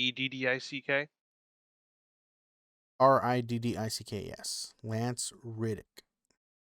Whatever happened to Riddick, dude? It was a good series Don't, of movies. don't. We're not talking about. Come Not on, talking about they're all fucking right. Riddick. I We're gonna go on a tangent. Hmm. Tangent time. That's gonna be a fucking that's gonna be a bit. We're Mm-hmm. gonna we're gonna talk about something, and then I'm gonna get like a button. It's gonna be like a bunch of like tangent time, Oh, and then dude, yeah. everyone repeats it like a fucking Blue's Clues. Um, fucking the first one was great. Pitch Black. Pitch Black, yeah. That's when. Hold on. Fucking tangent time. That's when Vin Diesel didn't deepen his voice. There are 2 points. There are 2 eras of the Vin Diesel like career. Mm. There's not deepened voice and pretty attractive because of it, and then deepened voice decline of career. Oh.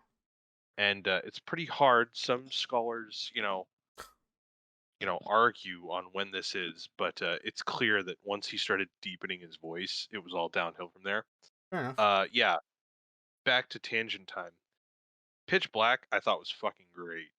Mm-hmm. Like, I liked just the premise, like the planet that fucking aligns and it's pitch black and fucking they're allergic to the sunlight, and then there's a fucking serial killer with a heart of gold, uh, fucking with shined eyes, who's also averse to the sun, and he's Yeah, kind of a good guy, it's kind whatever. of.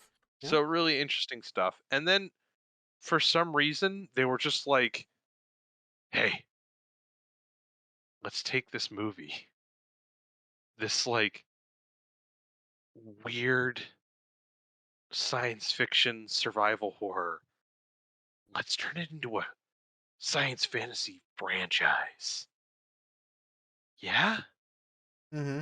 Yeah. When I think of the Chronicles of Riddick, I think of someone had dirt on a producer in the Chronicles of Riddick like team and was like, I'd like you to help me fund this action adventure sequel to this science fiction horror film. And like this kind of like bloated, like, you know, disgusting looking exec's like, no. And then fucking, he just kind of like looks around, doesn't see anyone. He tosses him an envelope and it's got like pictures of like, I don't know, like fucking, he's a foodie or I don't know, like he's like eating children or something. I'm not talking about the conspiracy theories. Like he's eating a whole baby, not the whole adrenochrome bullshit. Like, you know, Yep. for humor. And then he's like sweating and he puts it back and he's like, I don't think that'll be a problem. How much you want? And then fucking that's how Chronicles of Riddick was made. It's just the kind of movie that seems like it was made under blackmail. I don't know. So and then they they're like, okay, so we're gonna make this cool, like, you know, he can't just be a badass like fugitive. He's gotta be wait, hold on. A Thurian. And you know what's better than that? Is that he's the one prophesized Furion. So it's like he's a Saiyan. Oh yeah, so this fucking Necron dude had all the Saiyans murdered Huh. because there's one Saiyan and he's the special Saiyan. Yeah. And then that movie fucking flopped and then 10 years later they were like, "Man, it'd sure be great if I could make a sequel to this movie." He's like, "Man, I'm sorry. Like I don't know what to tell you, but the last one was a flop."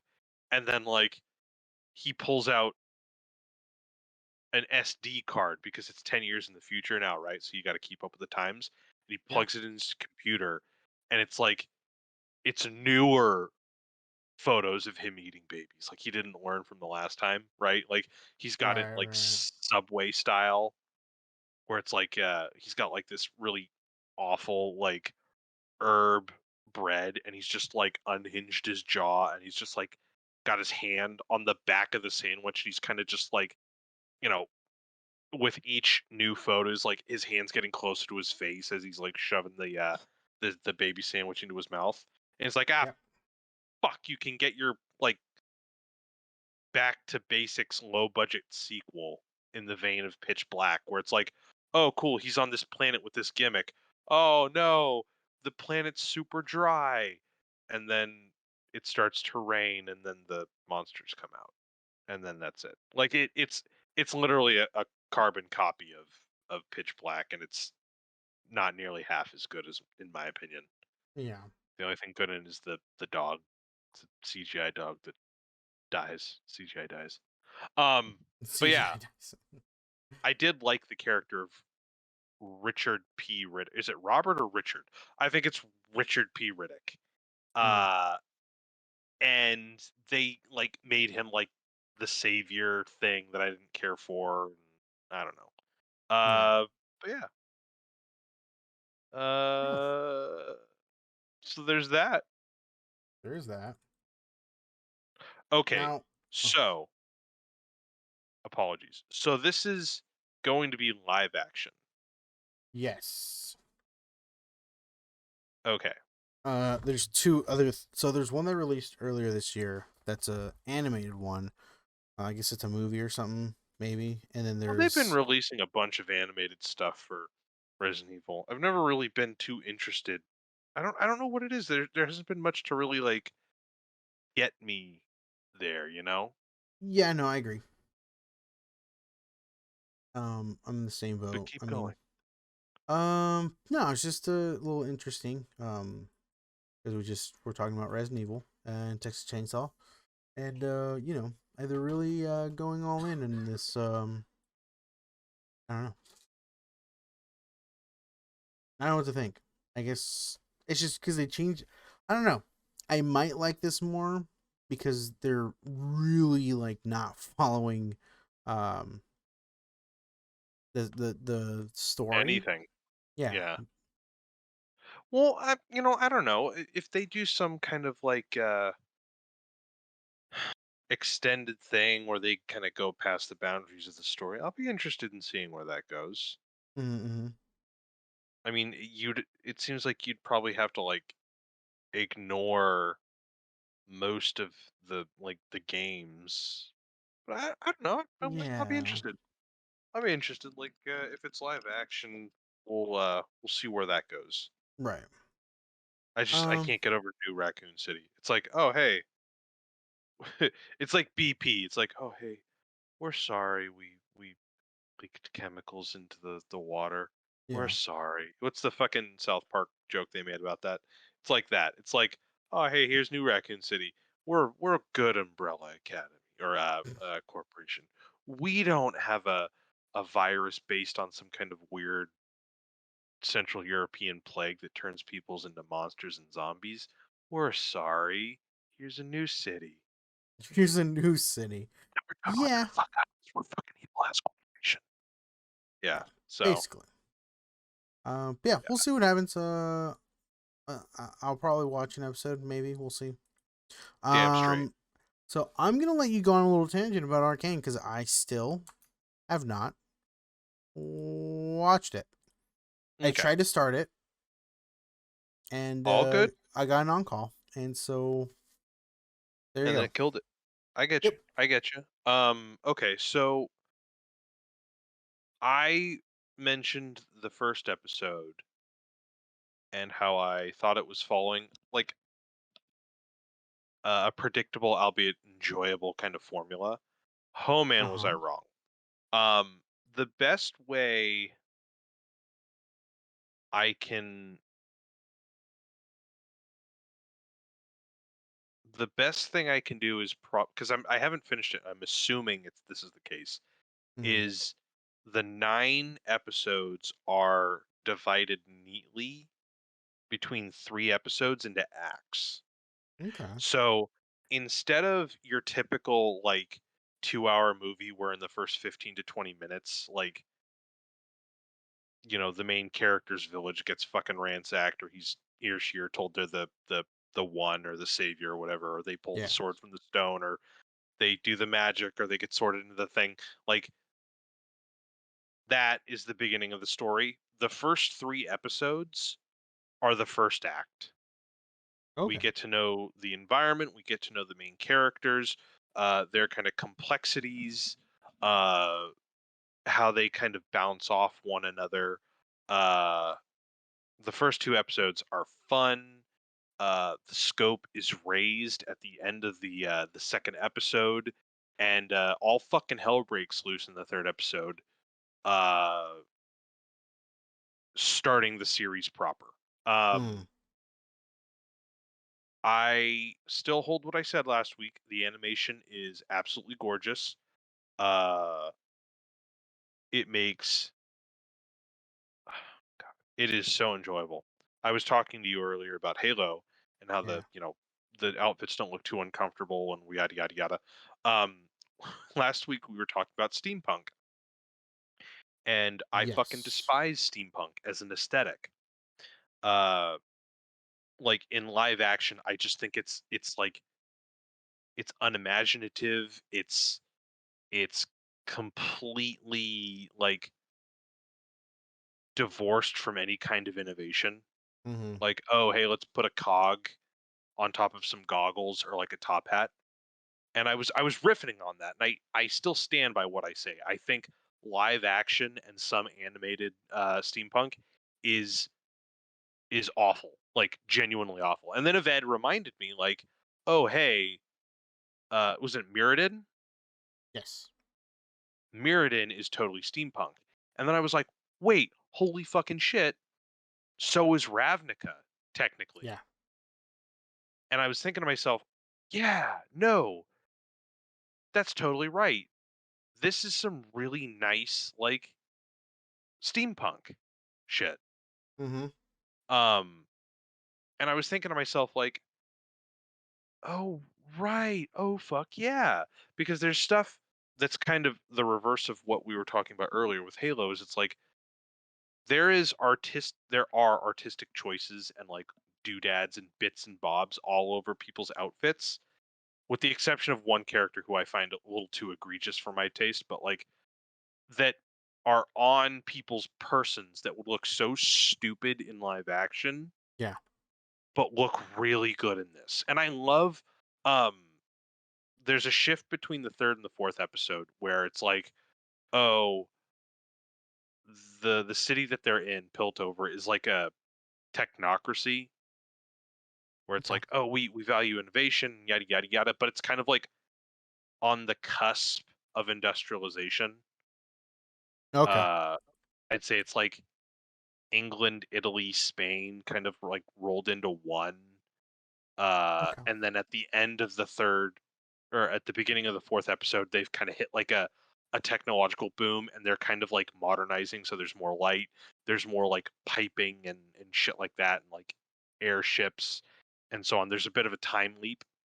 Um, but yeah, I keep forgetting that like I have beef with a very like commercially visible version of I almost said cyberpunk, steampunk, and then totally forgetting that like Magic the Gathering uh and this are technically steampunk. I mean, I wouldn't say for sure, but like they have looks and feels that go beyond like what I was bitching about last Friday. Uh Big buff British bruiser with like Mm-hmm. cogs all over his body, you know, Yeah. which I hate. But yeah, animation is amazing. Everything looks great.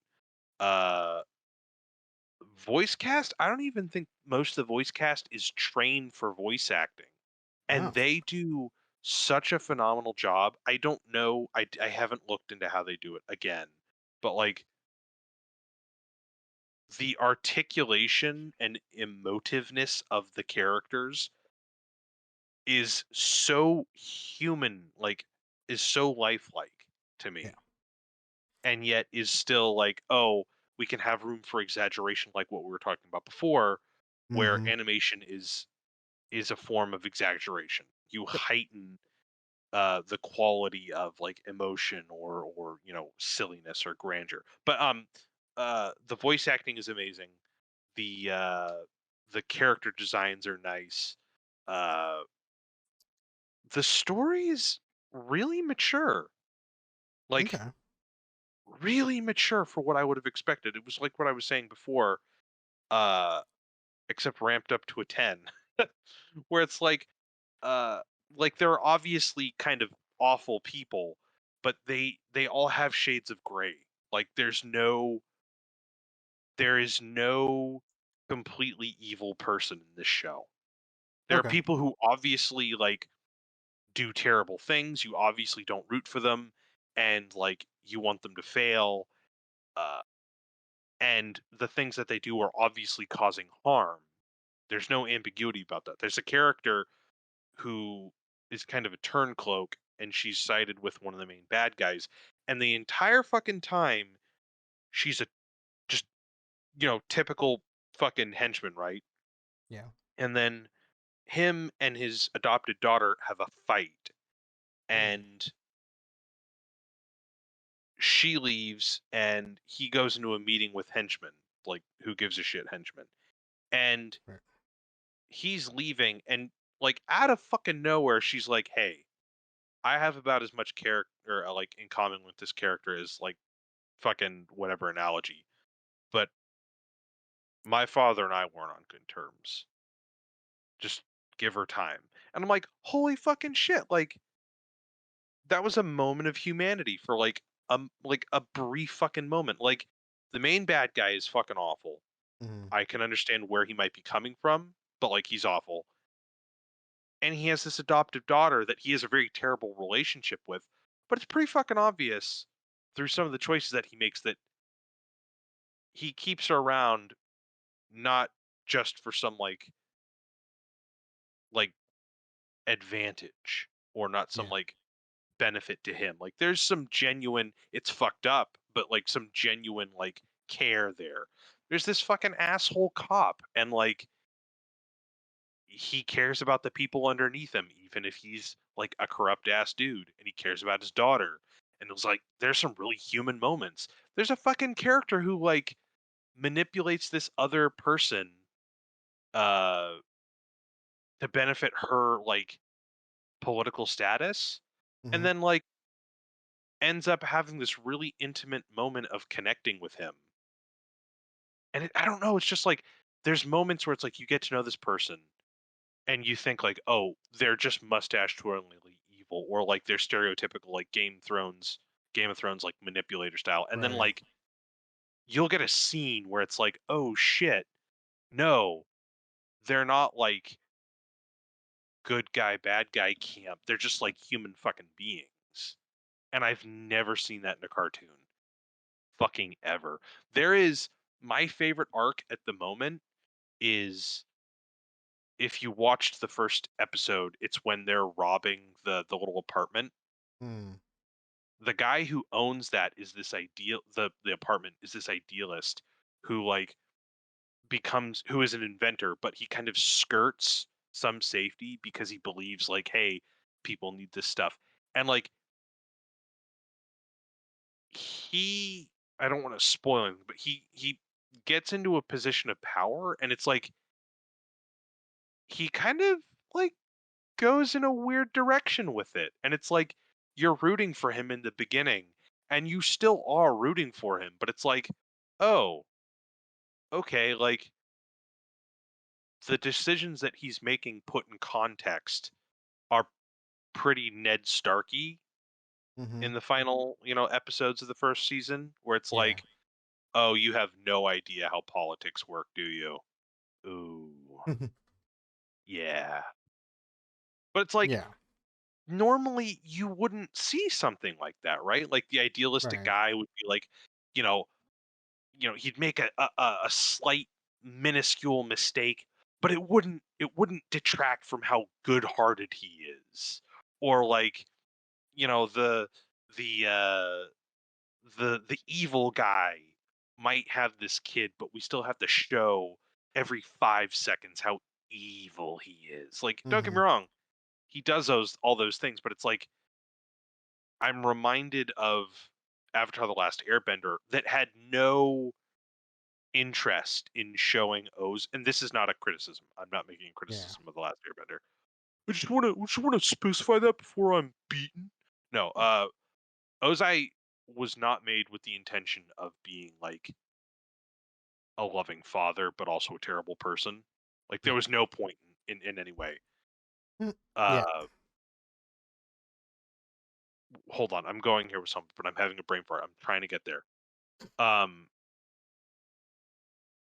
but he's just like evil, right? It's like there's never a moment where we see anything other than just cruelty Yeah. in one form or another.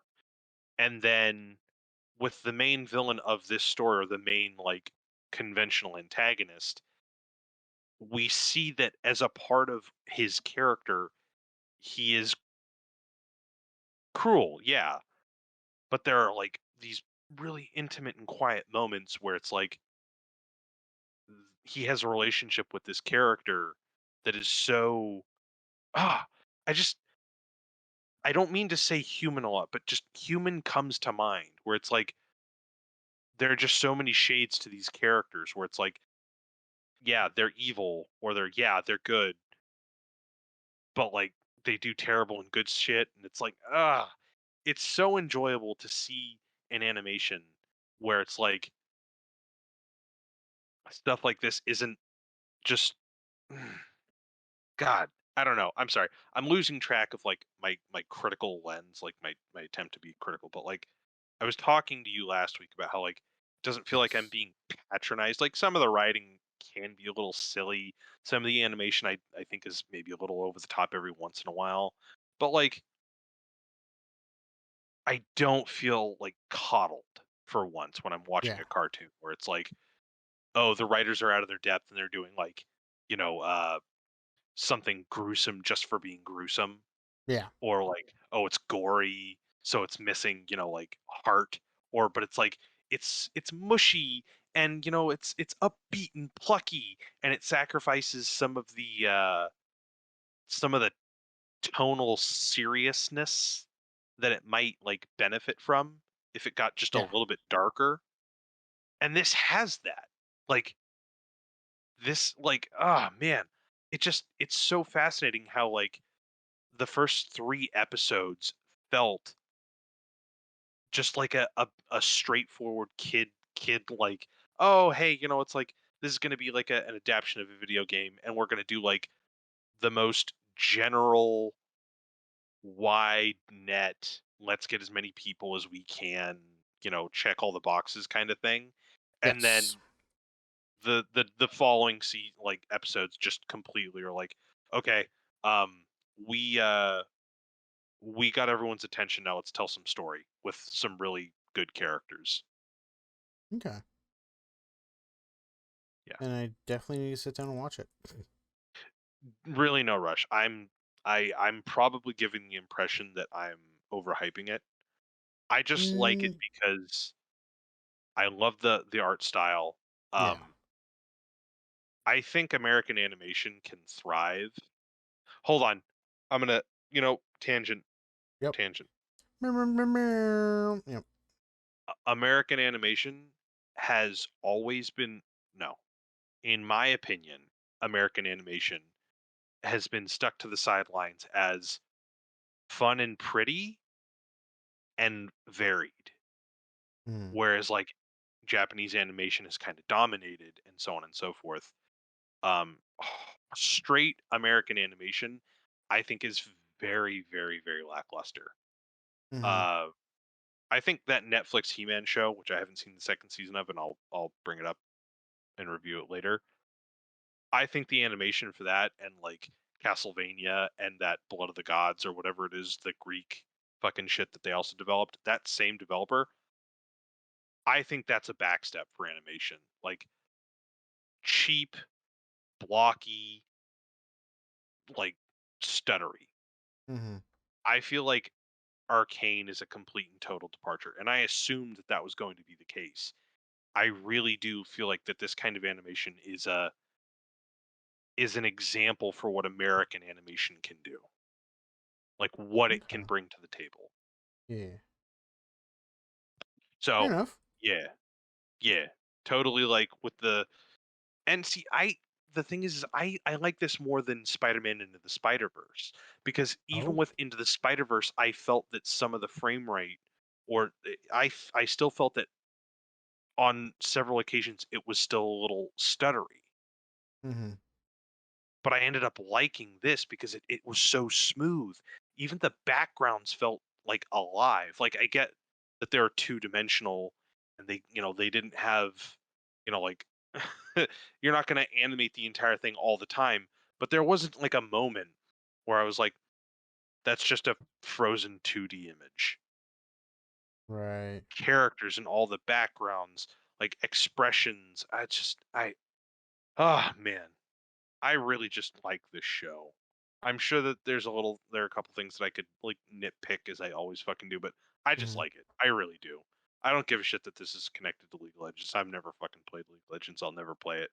But like this is I keep gushing because it's not so much the show itself, it's like the potential. It's like I would love to see a Right. Dishonored show, not a live action.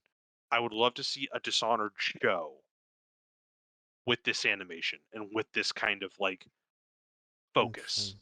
Okay. I would love to see a 10-year Magic the Gathering franchise with this, because that is the only way that I could see Magic the Gathering as a show, as like a as a form of media thriving. Yeah, I think a lot of Only way. people. Yeah, I think a lot of people are actually saying the same thing. Like, they wish Magic was already doing something like this. Like, it makes Hmm. no sense why they haven't started. Um. Yeah, because when I think of a live action Magic the Gathering, I think exactly what I was just talking about. Like Mhm. oh, the outfit looks really uncomfortable. I like, sure, yeah, it'd be fun to like see the process of how they make like an outfit or whatever, but like the animation that they had for Arcane, oh, it's it's one thing because Arcane visually, just that Piltover area just looks like Ravnica from Magic the Mm-hmm. Gathering. Mm-hmm. Like it's almost uncanny. Like it's just an overlap in like genres. And it also looks like Dishonored. So I see these and I'm like, this medium can do so much more for franchises like these or for IPs like these Yeah. that it would be so good to see. Fair enough. Yeah. So And fuck yeah, honestly, as much as I would like to see it for Dishonored, I think Magic the Gathering could benefit from this way more. Way more. Again, oh like yeah. 10 years, you start off introducing these characters, you do some like every 2-year Avengers kind of thing, right? Like Mm-hmm. at the end of like every other season, you get like one of the main battles from the Gatewatch, like Zendikar or fucking Return to Ravnica or fucking Mm-hmm. War for the Spark. Yeah, because like so before the Gatewatch, obviously there were stories. Like my favorite story is actually I think I've said it before. My favorite story that I've read was the Song Kamigawa of Alara. series. Ah, fuck. Um, I really like the way they wrote the main character. It's just the stuff that happened in the story was really nice. Hmm. But yeah, they already have so much to play with. Is the thing, Hmm. like there's there should be no reason why they can't do that. But at the same time, you know, it's Magic the Gathering. They're gonna do what they want. Simple as Yeah, that. yeah, I know. I feel like this would probably cut costs in a way that I think would make everyone happy, right? Like you can probably get away with paying someone for their voice less than like, okay, well then let's pay for their like physical performance, you know, their, stunt double, their body double and shit like that. Let's Yeah, pay, to have people just render this instead of, make shitloads of CGI based off this or shitty plaster fucking equipment and whatnot. No yeah, offense to the practical effects people, I'll always love them, but I mean like it does seem like as time consuming as it could be. Uh, this form of animation, I think, is probably way more cost effective too. yeah. Well, no, I don't know. Speak your mind, I, friend. like it kind of suck. It's kind of like it took Magic so long to make Magic Arena. When Uh, Hearthstone and all these other fucking companies have been doing it for so long already. Same thing with this, dude. Like hmm they just I don't know why it takes them so long to do something that other companies are already doing. Like Arcane looks great, and I hear nothing but good things, and it's like, where the fuck were you, Magic? Like this is yeah, something that should have been happening. And I don't know, man. They have such a huge Japanese following. Like just making a regular anime without yeah, the graphics that it is now, it's just like, or what Arcane has, just regular animated like would be fantastic. People would love that. Like one of the biggest sellers was the Japanese there was a Jace versus Chandra dual decks, and it's with basically anime versions of Jace and fucking Chandra, and that shit sold like hotcakes, dude. Like I don't I don't know. There's just a lot of things that like Magic just I don't know why they do the things they do. why are you the way that you are? Yeah, exactly. Like that's how I feel with Magic. Like, dude, come on, man. You guys be fucking up. I wonder what the logistics behind something like that would be, though, right? Where it's Yeah, you're right. what? I'm sure it's not just like Wizards of the Coast being like, "Yo, you want to animate it like this?" And they're like, "Nah, bruh." I'm sure there's something like because I think people do want live action. Like, I think people would be more excited for a live action Airbender, right? Than than an Airbender animated like this. No, actually, Yeah. I would be more excited for an Airbender animated like this. I would be way more because you could get more cool ass fucking action sequences. You could get heightened emotional states. Like, Yeah. yeah, I take back what I fucking stupid ass said.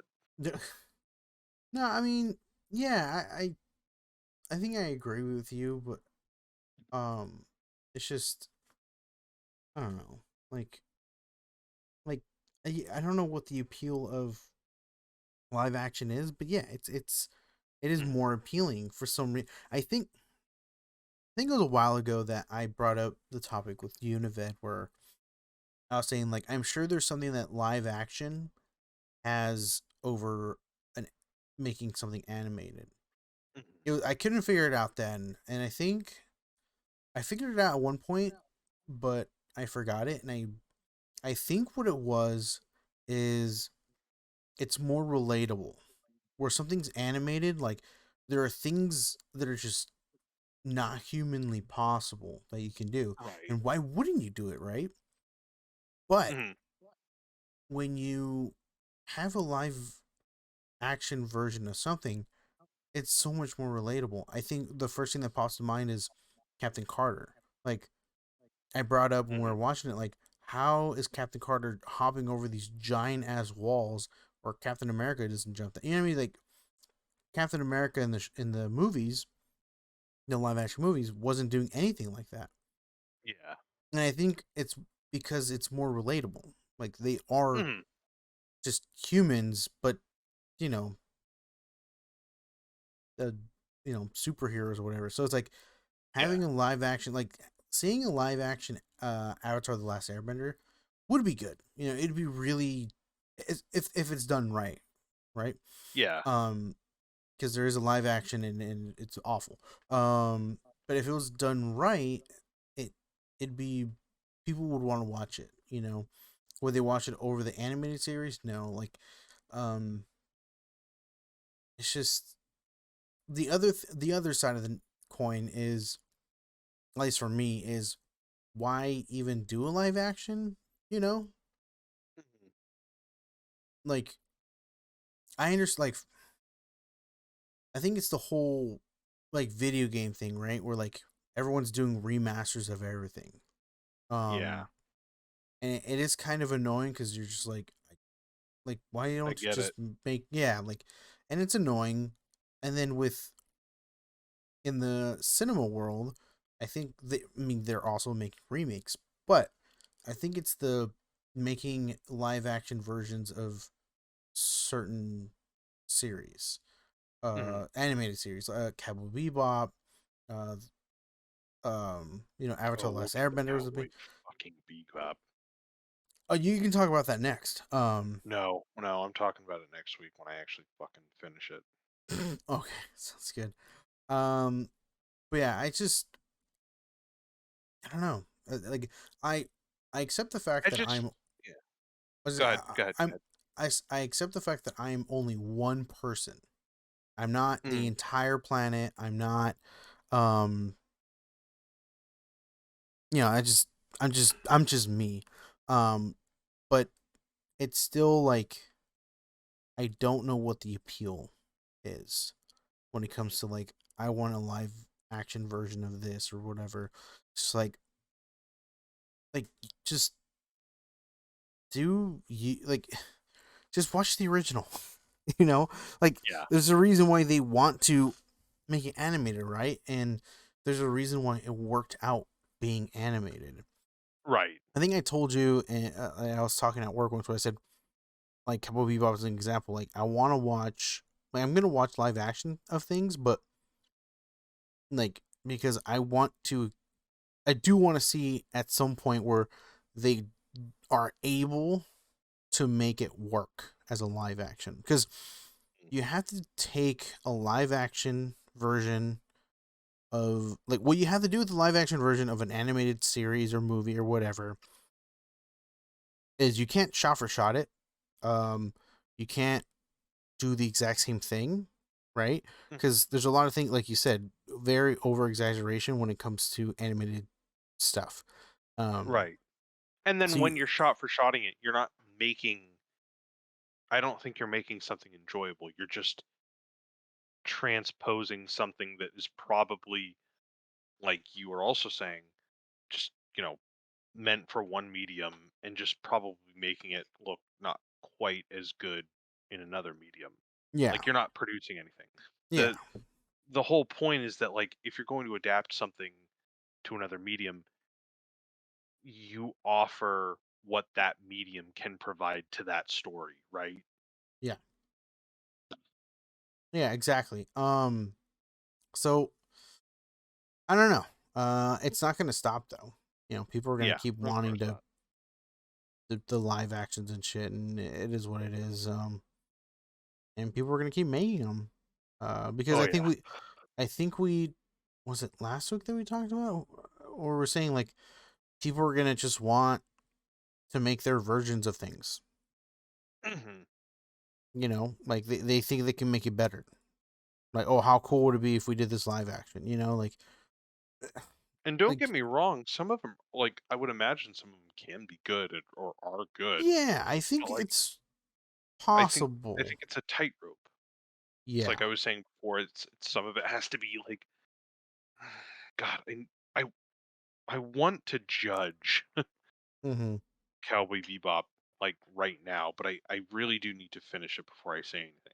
But like I think Cowboy Bebop, if I could just mention this one bit, feels Mm. like an adaptation that's stuck between two worlds Mm. awkwardly, where it's like we need to we need to adhere to the original story about, Vicious, who was a really bad dude, who's betrayed, and now he's kind of living his life, just kind of waiting to die, right? Yeah. Like he's got no like life in him. He's just careless of who he Yep. is as Spike Spiegel and all this other stuff. And now we also have to add, all this extra stuff to, pad the time and, show that we can actually create stuff beyond copying. And I don't know how much it works. Right. Again, I'll get into it next week. Yeah, that's fine. But here's what it is. That's it on my list. Um, Fuck yeah. Other than that, Left 4 Dead's hella fun. Played that this past week. Fuck Um, yeah. I fucking love playing Left 4 Dead. I don't know why it's so it's so good. I Just just this. I was talking with a vet 2 weeks ago, 2 Fridays ago, Uh and I was telling him like I don't know why the game feels therapeutic for me. mm.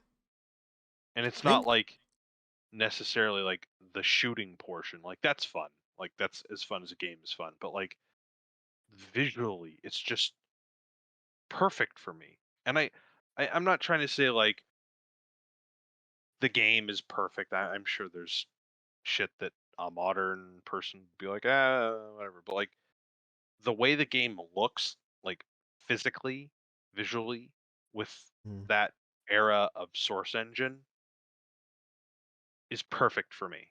Like Yeah. perfect. Like it has this cozy, foggy, like atmosphere to it.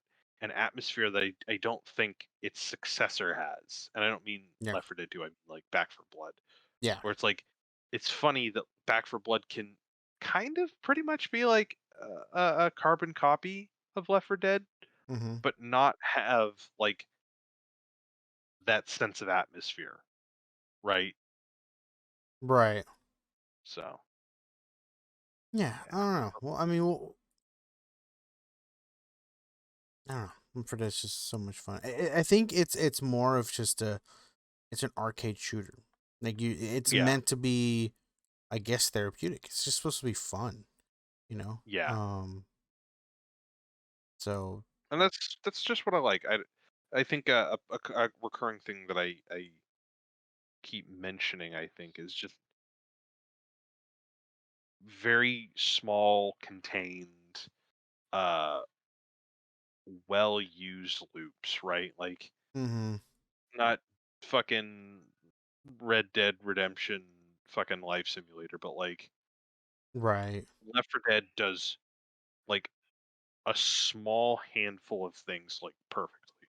Like shooter, horde mechanics, teamwork combat, uh and probably like other fucking shit too if you want to get into it. But like it does that perfectly. There's no like, oh, we have to incorporate weapon degradation or oh, like, we need like bleeding effects or or no, well, I guess they have that, but like we need to incorporate all like these these extras. Oh, they have a day and night mechanic or like oh we have a fucking trust system or oh it works because it's like it has a few things that are done perfectly and not like a Yeah. million things that just take up your time. Yes.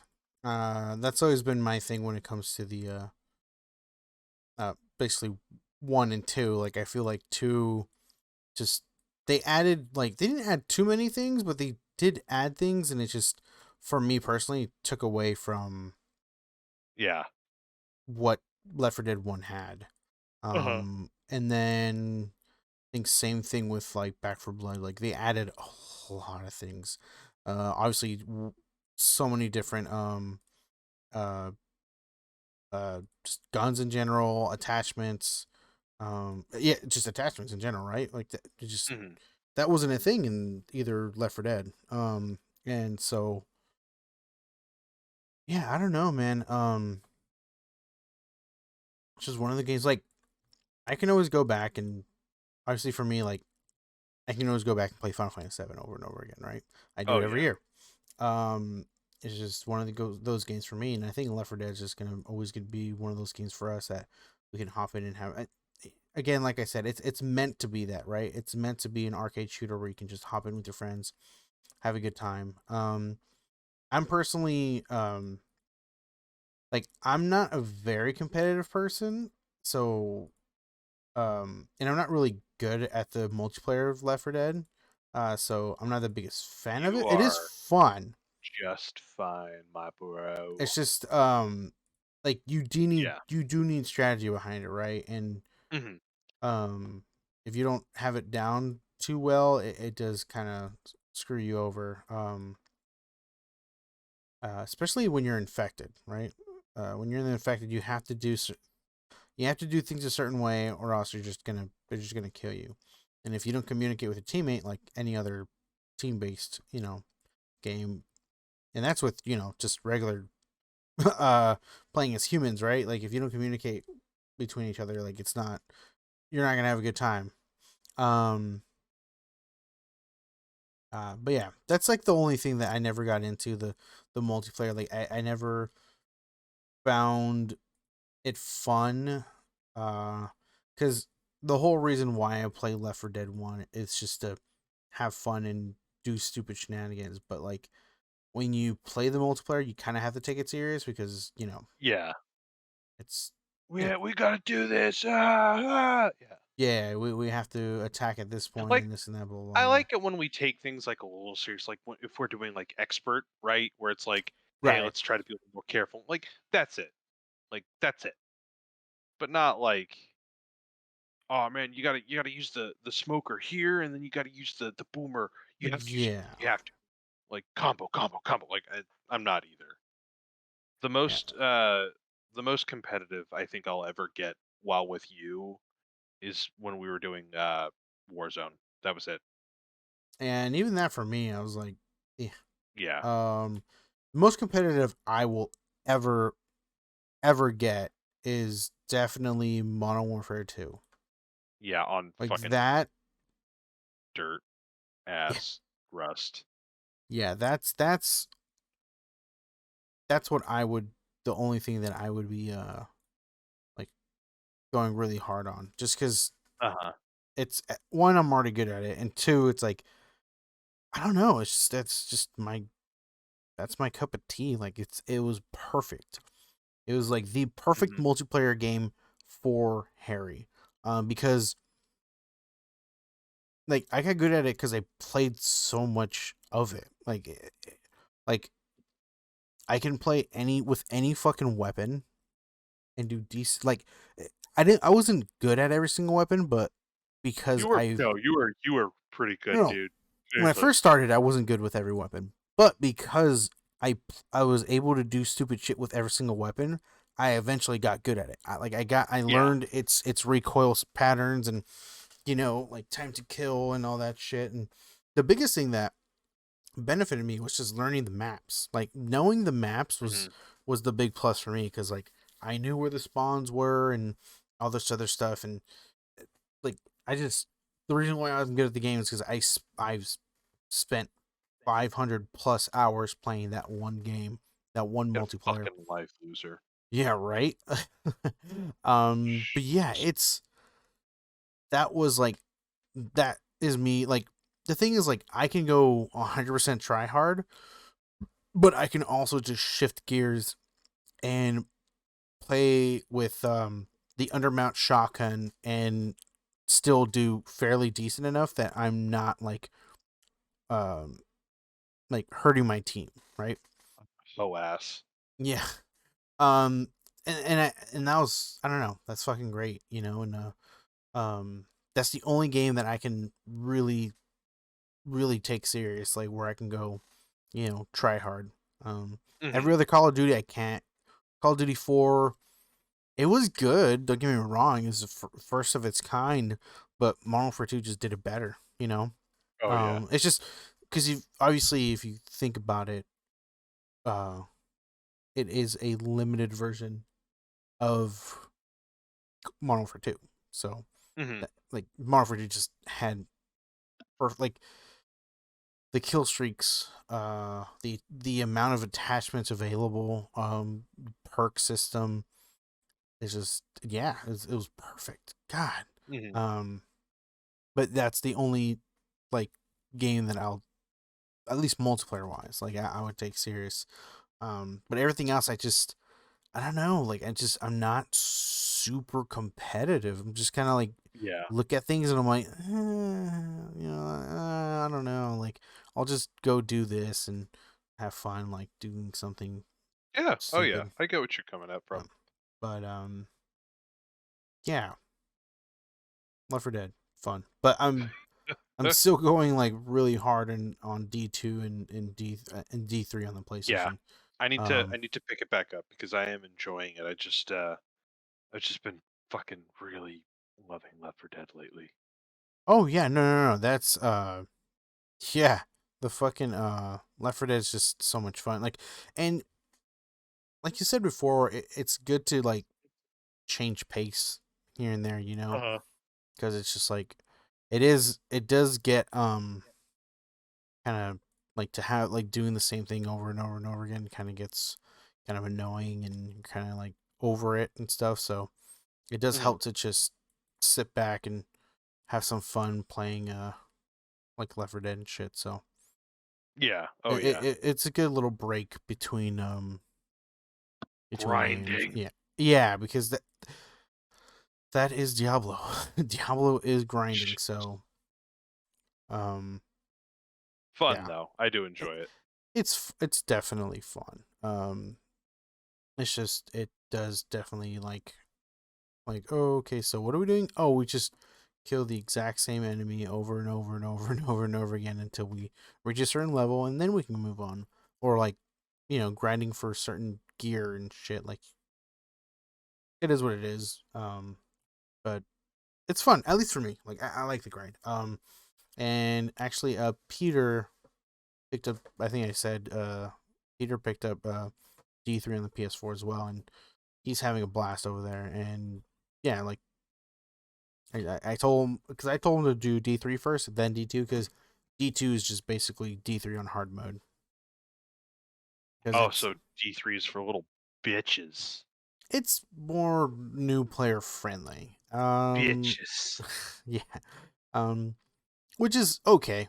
Like there's nothing wrong with it. I have a ton of fun playing it. As you Yeah. know, Aved and I go back and play it occasionally, like every 6 months or so. We When just you're kind of feeling like a little bitch. No, I'm just exactly. kidding. But yeah, it's just like you can go from like brand new player to like, or not brand new player, but like brand new character to like end game character in like a week. Um, Hmm. it's if you know what you're doing, Event and I can get there pretty quick. But it's like, and I think that's why it's fun for us because we can just like go in, build a new character, because like every I believe 3 to 4 months they come out with seasons, and with those seasons they come out with new gear, new sets, new legendaries. They rework things or add things. Like recently, what they did was, you know how we have followers, and the only things we can add is like a helmet, a chest piece, and like give them a weapon or whatever. Okay. In D2, D3 was the same thing, except now they changed it. So now you can actually outfit your follower exactly the way you outfit yourself.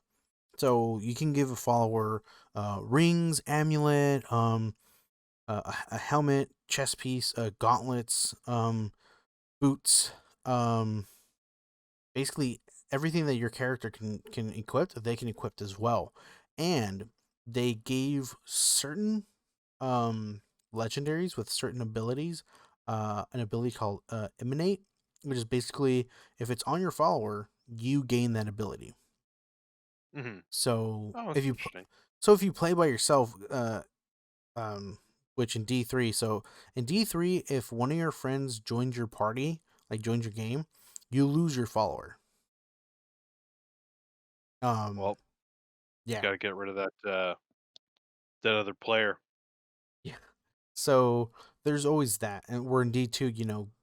You have your follower no matter what, if you're a part or you're not. So in D3, if you're built based around what your follower has, like the emanates, and your friend joins you, you're probably like worse, but Huh. it depends on what your follower has, right? Because you might give them things that don't affect your damage or your defense or whatever, so it doesn't really matter. But at the same time, like depends on how you build your character. But that's another cool thing too that they added, that you can kind of build your character. Like if you're playing by yourself, you can build your character to have like your follower like have really cool emanates abilities that you don't have to like. It's just plus abilities, which is nice. Right. Yeah. So yeah, dude. I would. It's kind of like Final Fantasy. You know how I told you before, where I would recommend Final Fantasy X over Final Fantasy VII for Mhm. newcomers to the Final Fantasy series, just because again, uh, new player friendlier. It simple as that. Like Final Right. Fantasy VII can be complicated if you don't pay attention to the tutorials. Um, Mm. like even if you do pay attention to the tutorials, there's a lot of things that you're just kind of like, wait, what? So, where Final Fantasy X is just like, it's really, really turn based, where it's like you see whose turn is next, and you could take your sweet time on your turn. You can kind of plan it out and stuff like that. Where seven is more fast paced, where it's like if you just sit there and take too long, your enemy's gonna keep attacking you. Um, so that's why Huh. you know it's just the newer the game, the more new player friendly it's gonna be. Right? Right. The more in like yeah, no, I get it. Skyrim is a perfect example of that too. True. Yes. Very true. Um, but yeah, I think that's it, man. Unless you have something else, little random topics that. Uh, No, at the moment, no, I think we got a bunch of stuff. Uh, we gotta fuck. Did you want to wait till the sixth and final episode, or did you want to get back into the groove of talking about Hawkeye? There's only 6 episodes? Yeah, I think so. Oh wow. Oh wait, there is always 6 episodes, huh? I always forget. Yeah. I thought there was always more. No, yeah, there's only 6 episodes. We can wait till the last one. I actually just saw the 4th episode before I hopped on. Mm-hmm. I'm digging it. I'm excited. Yeah, me too. I'm interested. Yeah. So we'll see So yeah, on the we next can episodes. we could debate whether or not to discuss the next week, whether or not we'll do catch up, or if we wanted to just bulk review the season in 2 weeks. Mm. Yeah, I think just doing the whole season in 2 weeks will be fine. Just yeah, I think that'd be good. Oh, wait. I had something I wanted. Oh wait. We'll save it for. Oh, Damn. I was gonna rank the best Christmas movies. Or oh my basically God! top 3 Christmas movies. Do you want to Hold save on, that for the next we're episode? saving that for the next one. Yeah, as we Okay, get because closer to the are holidays. we doing? You said you would be available for podcast the week of Christmas. Uh, I think I'm so not the week of Christmas, but I'm Okay. available next week and then the following week, or the next week and the week after uh, holiday week. Okay. So So I could the probably do Saturday. 18th. So no, I could do Thursday the 17th, and then I can do probably like the 26th Saturday. Okay, you're looking at it wrong. 26th is a Sunday, and Oh fuck. 17th is a Friday.